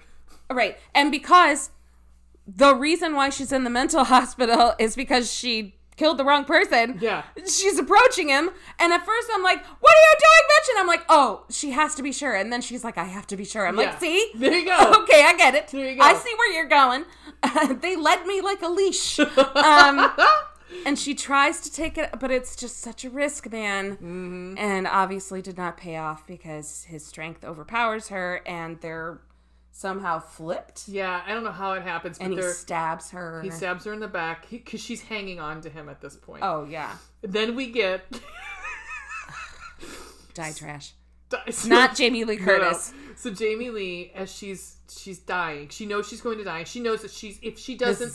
This is it. Because she's like, I don't want to do this anymore. No. So she kisses the mask and she lets herself go. How poetic, though. And actually, it was poetic justice. Yeah. But in this documentary, there's this trashy girl. I can't. She was so like, she had to be on fucking meth or something like that. I know. I think she was just a little fangirl. Why would you get... Okay, so she gets on this documentary, and she just, like, all of a sudden, out of nowhere, is this chick, and she goes, you know that scene where, like... Well, she's talking about... Okay, they're at this, like, horror con, and she's one of the workers, right? And they're asking, why do you like Michael Myers? And she's like, well, he's mysterious, and blah, blah, blah, blah, blah. And I was like, all right. Then she drops this bomb, where she's like... when Laurie kisses Michael, she goes, I got turned on. I was like, record scratch. Yeah. Excuse me? I was like, no, you did not. No. It's what? I was like, this is why there's all this weird step family porn on Pornhub. This fucking shit. I was like, and it's worse than just that because they're brother and sister. It's not even stepsisters. It's creepy. And of course, this bitch wins the walk-on of, like, they were giving away a walk-on in Halloween 9. This is what boys want me to say so they'll like me. Yeah, I was like, wow. Gross! It was, I was screaming in my kitchen. And I texted Wee and I said, you did. 1 hour, way before 8 that. Minutes. I was like 5 minutes behind in watching the document. I was like, hold on, what? Oh my God. And they kept going back to her after that. I'm like, no, stop. Oh, yeah. Stop. She's in there smashing that family fucks video, smashing that subscribe button. So back to the movie. So Laurie falls to her death from like a story and a half, 2 stories. Would she have died from that fall? Yeah. Would she? Yeah. I'm calling bullshit. Well, she could have bled out. Sure. Oh, absolutely. But that was not a high fall. I thought it was pretty high. I mean, it's high enough to break a limb. Should we do some Mythbusters? Call the Mythbusters! Who are you going to call? Mythbusters! Oh, Ghostbusters. Well, because not only, like, the bushes break her fall, for one. Mm-hmm. Secondly, well, I guess, because she kind of, like, added force, right? Because she kind of leapt off of him, and she did it like almost like arms out, like almost like an eagle. Yeah, where she was gonna land flat on her back. Yeah, which might have broken her back, whatever. Yeah, but I don't know. That didn't seem like very high. Come on, people. Wow. So now he goes and he's like, "Well, I'm done here, so I guess I'm gonna retire, move to Boca." But not before stopping by our buddy Harold. And he gives him his mask, right? No, he gives him the knife. That's right. He gives him the knife. He visits Harold. Harold is like staring at him like a fucking fanboy because he is. And his tick is serial killer, so he knows everything. And he's just like, like in awe of him. Michael somehow is able to recognize that. Yeah. And he's holding the knife as he does. And instead of stabbing Harold, he does this fucking Western gunslinger flip of the knife where he points the handle to Harold and gives him the knife. Yeah. Come the fuck on. And then yeets it out to Harold. Was Harold an old sanitarium buddy of his? What the fuck? Why would he not have killed him? I don't know. I was wondering the same thing. I'm like, I really didn't. Then I wrote, my God, this is so bad. Lame! I was like, I don't know why we needed this character. Or that moment. Yeah, it just didn't. Well, honestly, padding, because this movie was short as fuck. Oh, yeah, it was. It's an hour and a half, barely. All right. Next. Busta has a lisp. He does.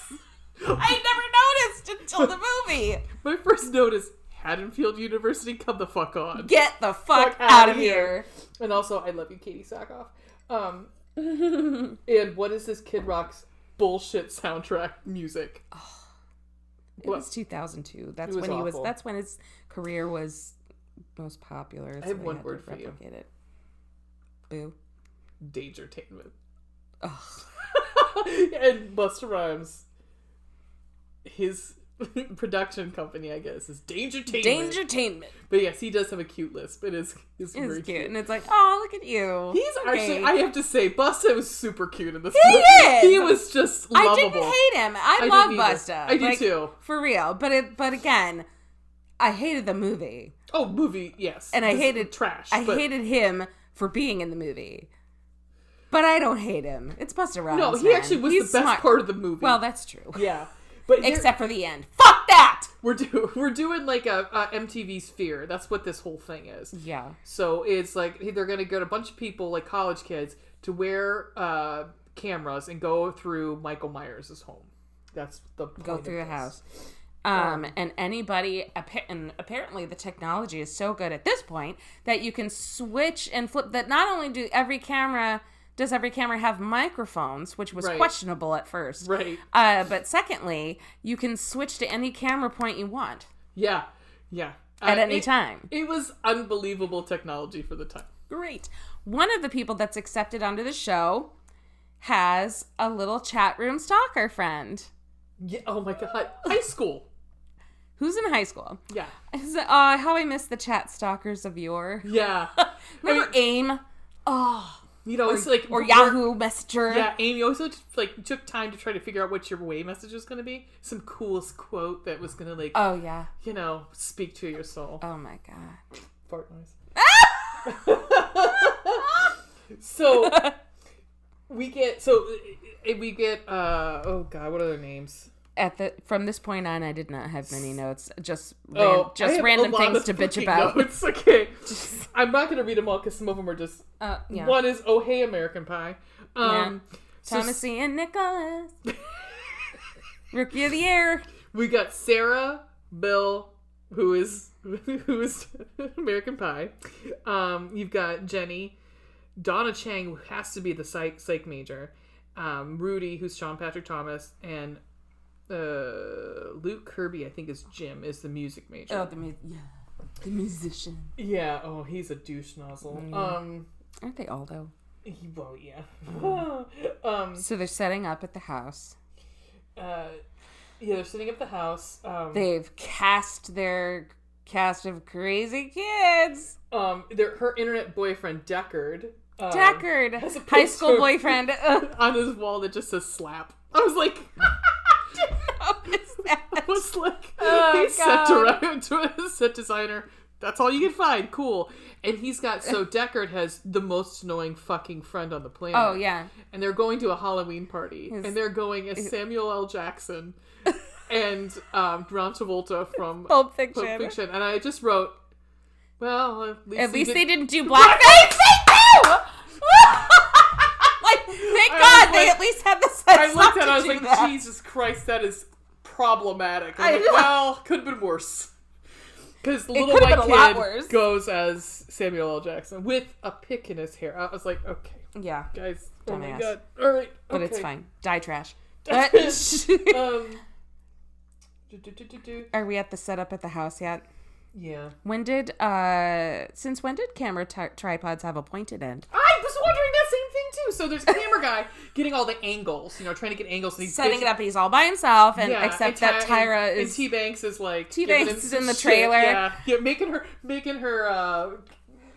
Frappo latte, whatever. Something, with all kinds of whipped cream on it and all kinds of shit. And she's conveniently not in front of the computers to see him get stabbed with a tripod by Michael Myers. Yeah, I was thinking the same thing. I was pointed. I was like, they don't have knives on them. No. But somehow they made the end of the tripod sharp and point. I don't get it. I don't understand why he dies, because all he's doing is setting up cameras. It's not like he's at his house. I guess. Jesus, get out my house. Jesus. So get out my house. So yeah, I wrote dance it out, T-Banks. ass shot. Mwah. Yeah. She's got this gorgeous ass shot. Oh, yeah, It was lovingly. Her ass is in frame, and it is banging. Yeah. This is like height of... we're all rooting for you, teabags. Right. Mm-hmm. Until the downfall, but you know.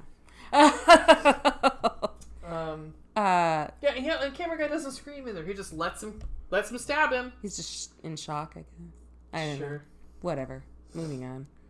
Mm-hmm. I love Busta's saying to the press as he's like, they're going to start up. He's like, this is a mystery instead of a riddle, instead of an enigma. He's talking about Michael Myers. Oh, Busta, you're so funny. Oh, Busta. Oh, I put the face palm emoji 3 times. Fresh fennel. Oh, I wrote that too. Are they suggesting that Michael has discovered the joys of cooking in the last 3 years? Yes, because the last time he was in the house, he was eating dogs. Right. Yeah. Thank you. What the fuck? I wrote that same thing. I was like, the fuck? Also, this is why we're friends. Also, Rudy picks up the knife. It's like a butcher knife or a carving knife. He's like, "Do you think this is the knife?" And she looks at him, and I had the same look. Like, me too. Rudy, no, it's in a fucking evidence locker. Right. You dumb shit. They're not gonna put the fucking murder weapon back in the house, asshole. Right? What do you? No. No. No. Why? Why do you talk? Just stop. They keep going through the house, and they find a baby chair. Oh, yeah. I mean, this, I'm sitting there going, I don't... Yeah, so I said... So are we positing that either Michael Myers was abused as a baby or treated badly? I don't... And so I was really confused, because, I don't think that we were ever positing that. Me too. Yeah. So that had me confused, but then later on in the... whatever the fuck plot it was, it made me go back to it and think maybe it was fake. Yeah, which they do kind of say later. Right. That all this stuff has been set up. Yeah. I wrote, this is the worst Home Alone I've ever seen in my life. Michael, this is my house. I have to defend it. Yeah. Michael! My note was, at least the black character didn't die first. Yeah. It was the cameraman. And then American Pie gets next. Doesn't he? Oh. Yeah. Yeah. I said, why are we following a high school student? Why do we care about this high school student? Because he helped save her. Yeah, I know. But so I went. I wrote down one of the quotes. So the high school. We're kind of going back and forth from Michael Myers' house, and then going back to the high school party chat room creeper who's at this Halloween party, who sneaks into the whatever office of the house. The father of the where there's a big TV monitor set up, and he's gonna I said I would watch her, fucking creep. Yeah. So he watches the online streaming of whatever this is, and in busts this girl and guy who are making out on and they fall on the desk, and they're like, "What are you fucking doing here, creep?" And he's like, he's like, "What are you watching?" He's like, "Oh, I'm watching the Michael Myers tour house Dangertainment thing." And he's like, "Want to watch it?" Guy's like, "No." Chick is like, "Sure." Yeah. I'm like, "Fuck yeah." True story.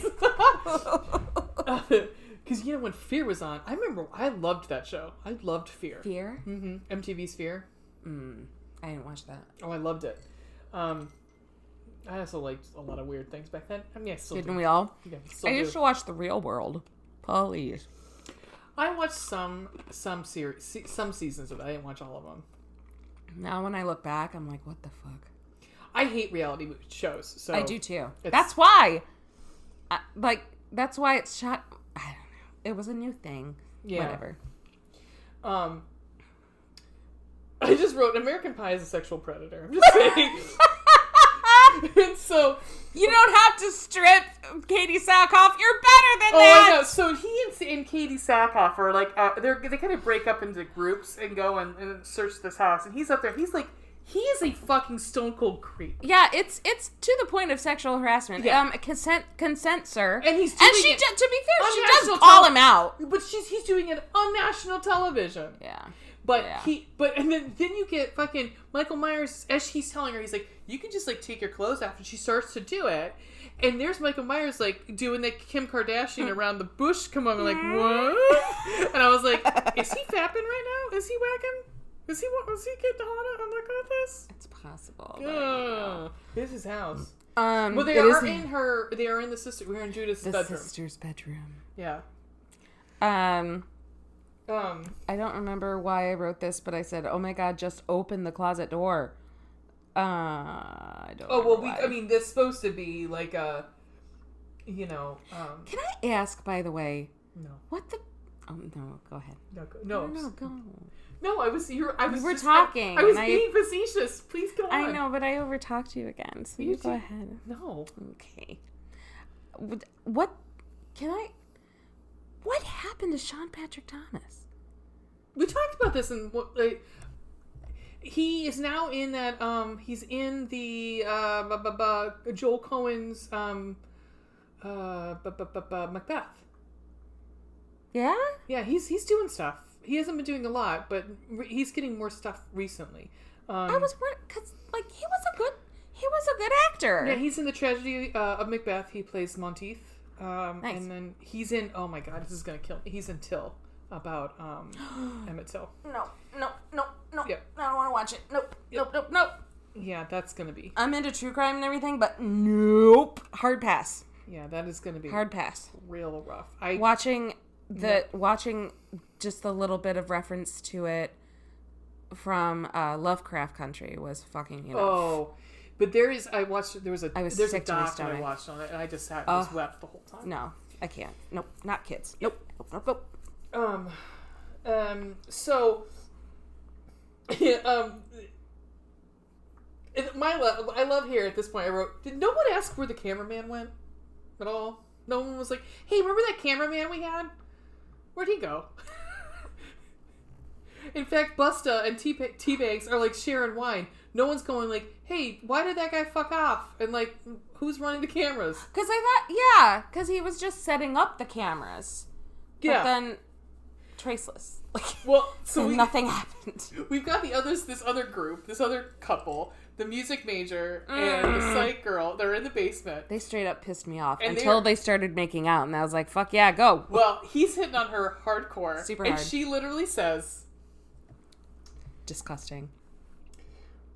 When you get your head out of... He says, when are you going to get your head out of your... When are you going to get out of your head and start thinking with your body? And she says... Screwing a music major is tantamount to lesbianism. I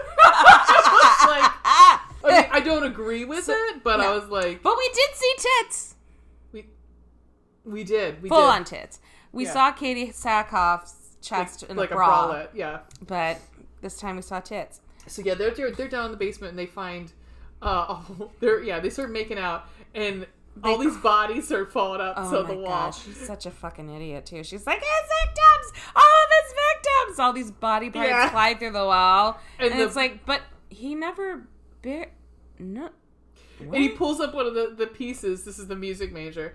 And he goes, made in Taiwan. It's like an arm. Yeah. And he's like, and there's an obvious sticker on it. Yeah. And it says made in Taiwan. And then it's... Then so the plot is afoot. Yeah, so they all start realizing. Now you're realizing it was real fennel. It was real fennel, but it was like the producers put it there, and like all the stuff that's been in the house has been staged. Possibly also the high chair, although they. Oh no, I agree.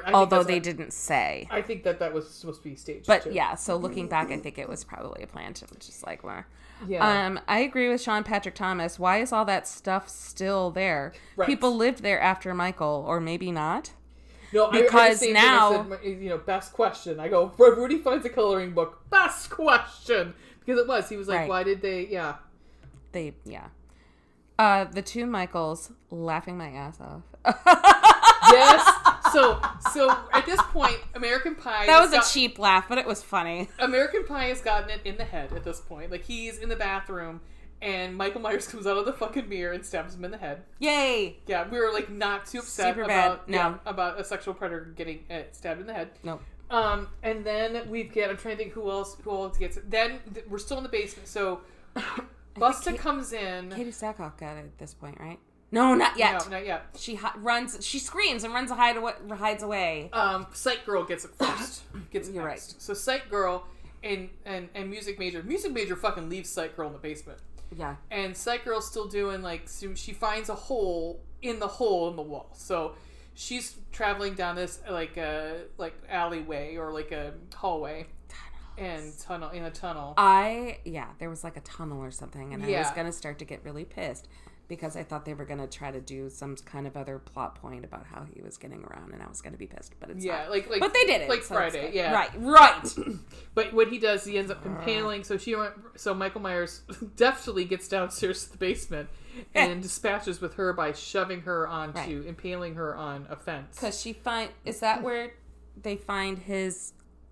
where he's been living? She does. She finds all these eaten rats. So he was not How using is that rat still alive? Because she touches one. Because she's it's more staged shit. She touches a rat that's got a nice big bite out of it. Yeah. And it's and moving, and she's like, meh. I'm like, there's no get the fuck out of here. Movie magic. Well, I mean, I was thinking, obviously he's not putting that fennel on those rats. Dash of salt. So she gets it. So Jim's I have little to no notes after this. Jim's upstairs, by the way, at this other point. than, ugh, this is so awful. Oh, okay, so after we get Psych Chick impaled, then we get Katie Sackhoff runs upstairs, and Michael Myers comes out and literally yeets her head from her body, good softball swing. Yeah, yeah, T-ball. He's Barry Bonds. Yeah, and that head goes flying, and I was that doesn't work like that, but that's fine. I mean, but they did it in the movie before, so movie magic. Knows? Movie magic. So then, literally right after that, we get Jim's head gets crushed. Yeah. So there goes the Music Major. He was like, man, sorry. And then we get poor Rudy. This is where Rudy gets it. Yeah. So poor Sean Patrick Flannery, whatever his name is, Flannery. Sean Patrick Thomas. There is a Sean Patrick Flannery. Sean Patrick Flannery is one of the Boondock Saints. That's right. It looks like he's been stung by 500 bees. So it's all that meth. It's all the heroin, I guess. Anyway, so he's trying to get him away from Sarah. Oh, so he's kind of leading him away, Michael Myers, and he gets him into the kitchen. And I wrote, Michael Myers is taken down by oregano because he blows oregano. Oh in his face. Right in his eyes. I'm like, really? A supernatural undead monster taken down by Italian seasonings.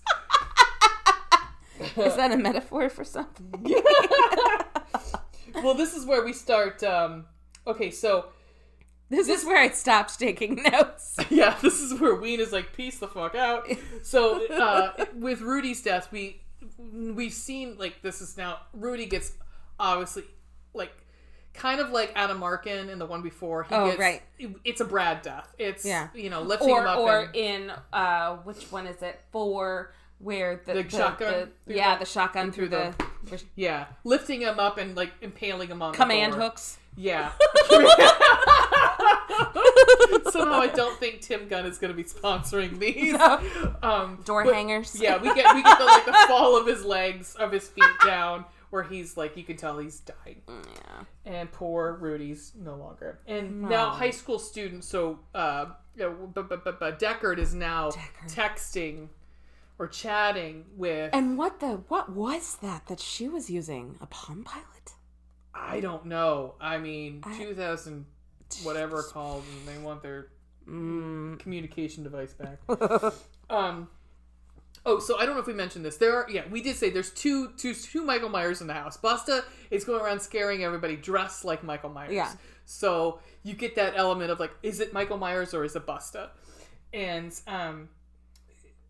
that comes into play in a second. So, the high school student is texting Jen, and it was he's in the house, or where are you, blah, blah, blah. Yeah, because he's watching.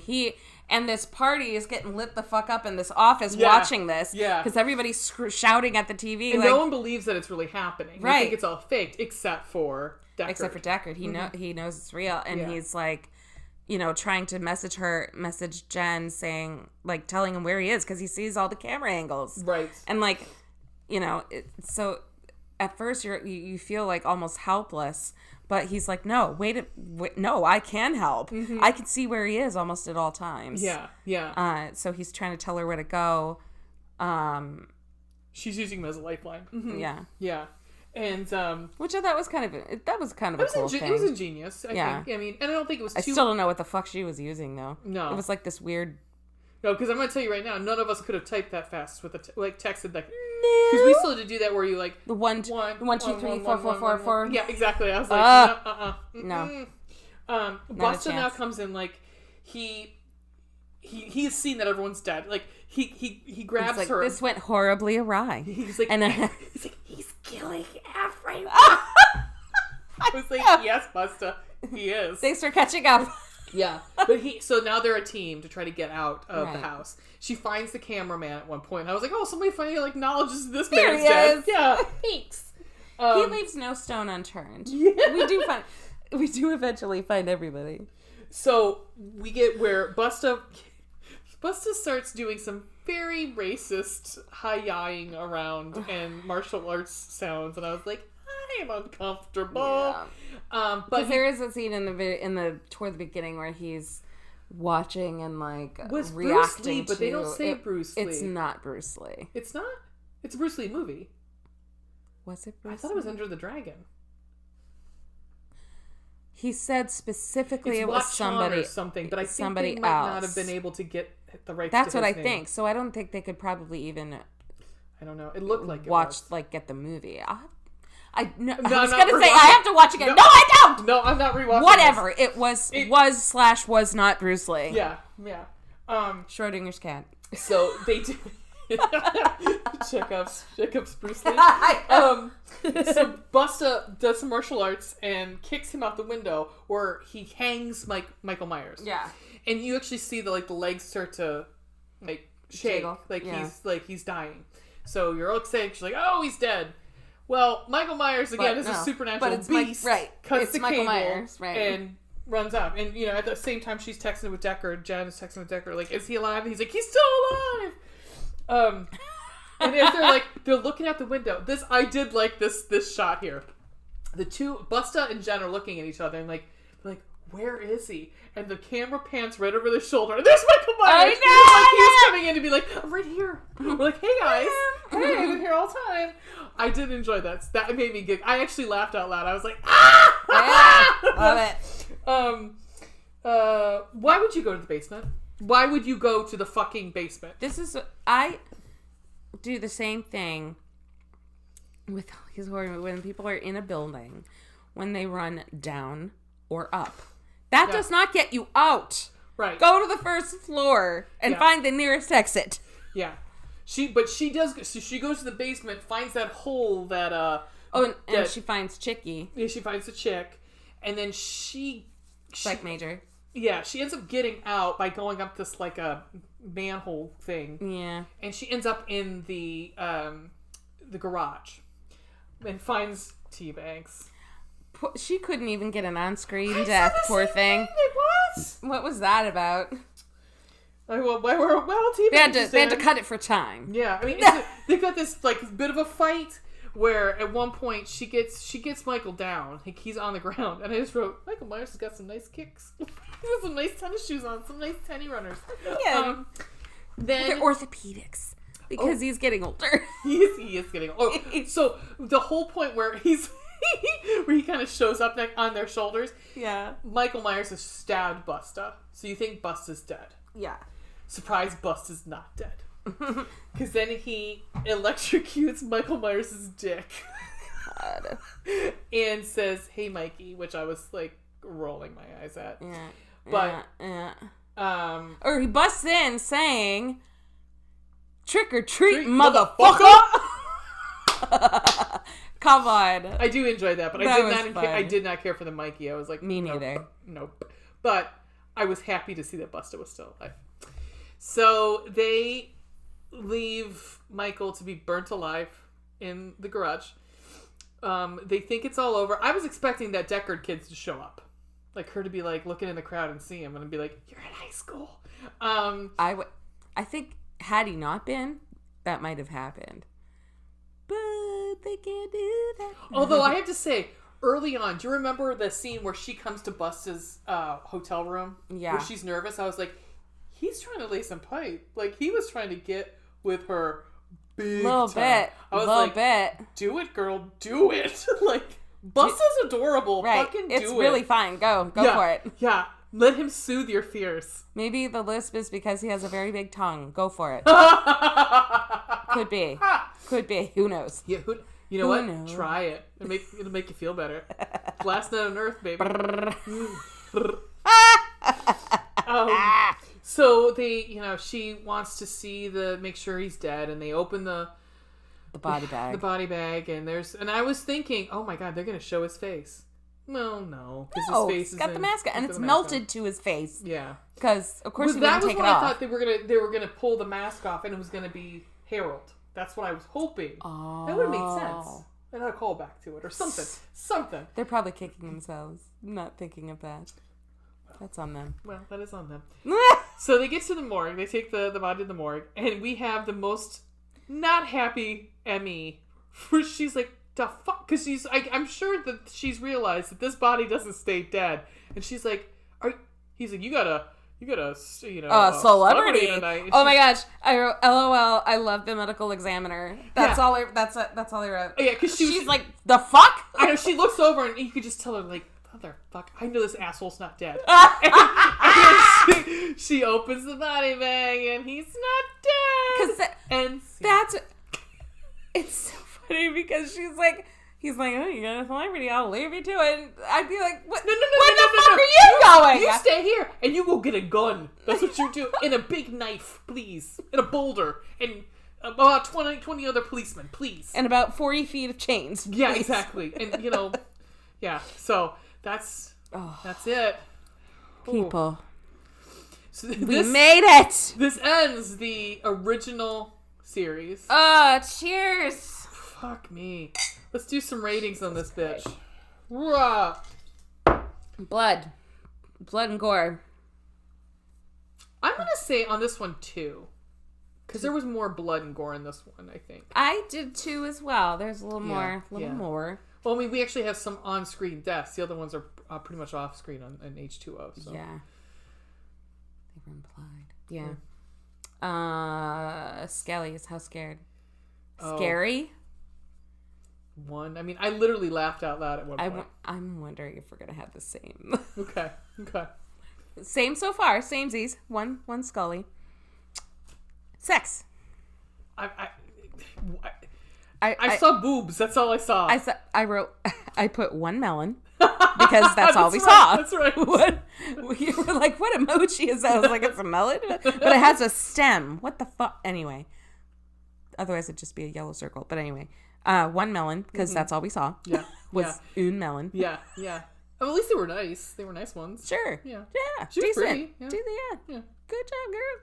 I'd rather have seen Katie Sackhoff's, but she has a better contract. She does. She's like, fuck that. No. I gotta go be in a better show. See you later. Peace. Yeah. Sorry, the future. What's next? Cold Black Hearts. I actually had more fun with this one. Did you? I did because I laughed. Because Busta made me laugh a couple times. I do love Busta. I'm going to say 2 on that one just because I did have more fun. I'm going to say something when we're done with this and you're going to punch me in the head. I am not. Yeah. Almost all were exact except for this. I put 1. One Cold Black Heart. No.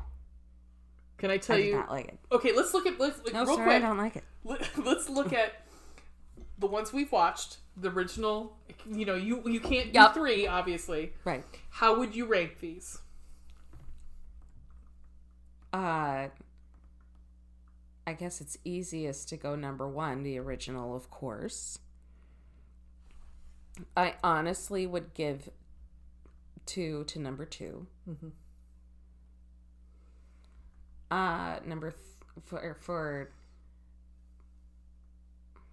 the third place spot, I would give H2O. I know. No, it's fine. Fourth place would be 4. Fifth would be 5. Wait. Yeah, because we skipped 3. So, right. Yeah. And then sixth place would be 6 because it was just rotten awful. Where's Resurrection? Oh, fuck. Oh, it would be before 6. Jesus. You're going to laugh at mine. Okay. So for me, it'd be 1, 2, 7 is H2O. Mm-hmm.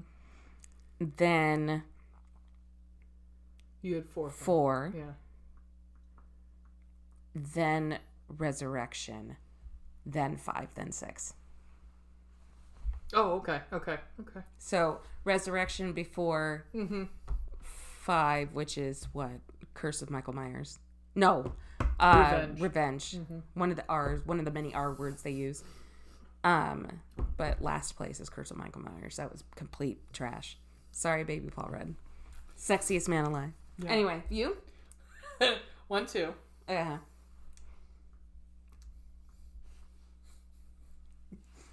Are you putting this in 3? Fuck you.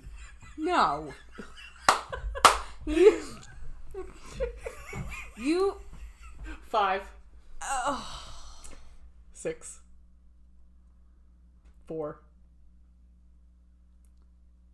Resurrection. H2O. Wow. Oh, wait.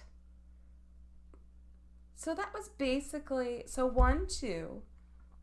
Mm-hmm. And then third place in the running is... I had 5. It's 5. Mm-hmm. And then 6. I was thinking about putting 6 above it just because it's so fucking bad. But I actually this week was almost like, I might throw that back on. I might watch it again. Just because it's so fucking awful. So bad. It's so bad. So bad. But it's so... And look, I understand there's an argument to be made, and I've made it many times, of the awesomely bad. Mm-hmm. 6 was not awesomely bad.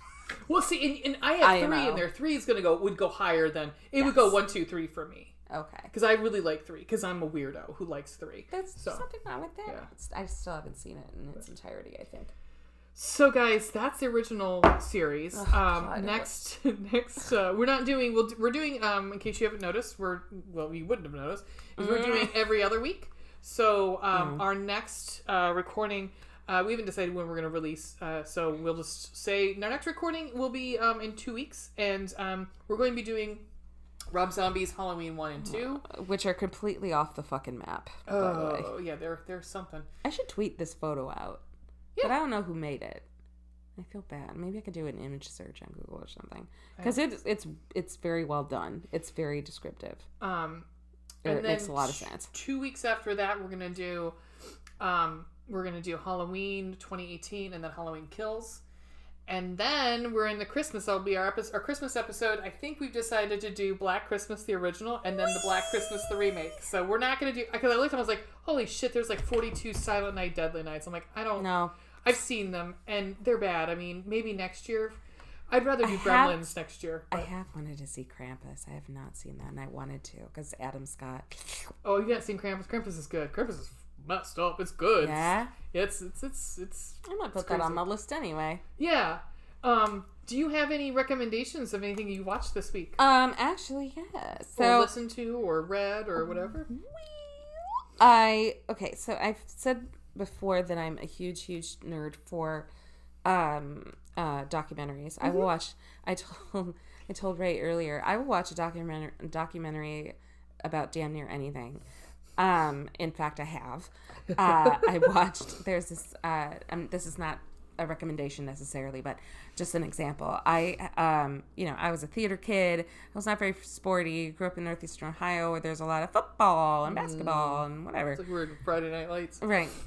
And I watched a movie called Ice Guardians on Netflix about the position of guardian in hockey. I've never watched a fucking hockey game in my entire life. Mm-hmm. It's soccer on ice, so right, it is, right. So it's like, oh, I get it. That's cool. That's cool.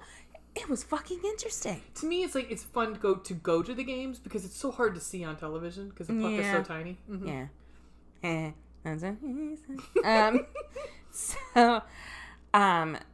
And I was thoroughly, educated and enthralled. Yay, information and yay, learning. But I do tend to watch a lot of documentaries, and a lot of them tend to be true crime, which my boyfriend incessantly makes fun of me for being a basic white bitch. But you know what? Grab your pumpkin spice latte and curl up with me with a true crime story. Get your leggings. Get your Lulu. I do not wear Uggs. That's where I draw the line. Draw the line somewhere. So on HBO Max, I just watched I'll Be Gone in the Dark, which is with Patton Oswalt's Patton Oswalt's late wife, Michelle McNamara, was a brilliant writer and researcher / journalist ? But she was mostly like she's a true crime writer, so she was a true crime writer, and she was fixated during the last years of her life. She was fixated on this story about this serial rapist / serial murderer who committed these serial rapes and murders from, I'm trying to think of the years that he started, ended in 86, but he began in like the late 60s, early 70s, I think 68 I want to say, but I should have written it down. I have a very poor short-term memory, FYI, but it's like 7 episodes long, and it's like a true crime docu-series, and they talked to Patton because she's no longer with us. Right, they talked to Patton because she's no longer with us. She wrote this. She was so she solved the case. Enthralled. She basically did. Yeah. She was so enthralled by this case. It was a cold case for decades. He was first called the East Area Rapist, and then when he moved with his family, unbeknownst to, because it still was cold cases. He started escalating things down where he moved, like 200 miles away in California. And it is just so fascinating. And the way they intertwine the documentary with segments of her book that she finally did, that after she passed away, obviously very suddenly, from a substance abuse issue. No, she had a heart attack. She had a heart attack? I thought it was an accident. But it had something to do with the medications counteracting or something like that. I don't know. She had a heart attack. Yeah. Which could have been. But due to the medications, I think. Yeah. She was only 46. Yeah. And it was, a very, obviously very sudden, very tragic and unexpected, whatever. And Patton was just obviously, loved me some Patton Oswalt. They had a stupid romance, and they go into that in that a little bit too, which I really enjoyed. I loved that because you could just tell how much he absolutely adored he still wears his wedding ring. He's married again. Oh, is he? Yeah. I did not know that. Yeah, he talks about that in some podcast where because people were giving him shit about because he got married about a year after she died. Oh. Yeah, and he's like, and the woman he married, and the women he married, they were all friends. Like she was friends with his. So it's like that just sometimes happens. Probably consoling each other, right? Yeah. But yeah, Patton Oswalt, love him. Hysterical. Oh, just love him. And but he was so, she was so close to finishing the book. She was so close, and also kind of close to solving the case. She had, anyway, I don't want to go too much into but it was enthralling. It was fascinating, interesting. Both angering, and yet, there is a payoff at the end, which it's a true crime, so no spoilers really. They do find the guy eventually, but a lot of it had to do with her in-depth research and interviews and pulling up old files and diving into it. So it's called I'll Be Gone in the Dark. It's really, really good. Cool. 4 stars. 4 stars. I don't know. I don't know the stars. 5 stars. Go and tell your mother, bring it. How about any recommendations from you, Rick? I watched, and I was texting with you, and I was like, "This is so good. You should watch it." It's called "This Changes Everything." It's a Netflix documentary by Gina Davis. What? Because Gina Davis has her own gender studies institute. Really? Yeah. Gina Davis is... I have always liked Gina Davis, but after this documentary, she's the fucking bomb. What's it called again? I'm sorry. This Changes Everything. Well, she found out realized in 2012 that she was watching children's children's entertainment, whether it be television or movies, and started to realize that there were very few female parts. Yeah. And she's like, I wonder what the statistics are of this. And mind you, Gina Davis is also an Olympic athlete. Yeah. For archery. Merida, Brave, pretty much was kind of inspired by Gina Davis. Aww. Gina Davis in 2012 goes to Google and she says, I want to do this research where we scan all media, and I want to know what the percentage of women's being presented in media is. It could be movies, television, any of that stuff. Mm-hmm. This is where we get the Bechdel test. The Bechdel test comes out of this. Do you know the Bechdel test? No. It is where if there's a scene in a television show or a movie starring, it has to be two women and they can't be talking about a guy. That means it passes the Bechdel test. Oh. There's very few movies. That just off the top of my head, that's narrowing it down quite a bit.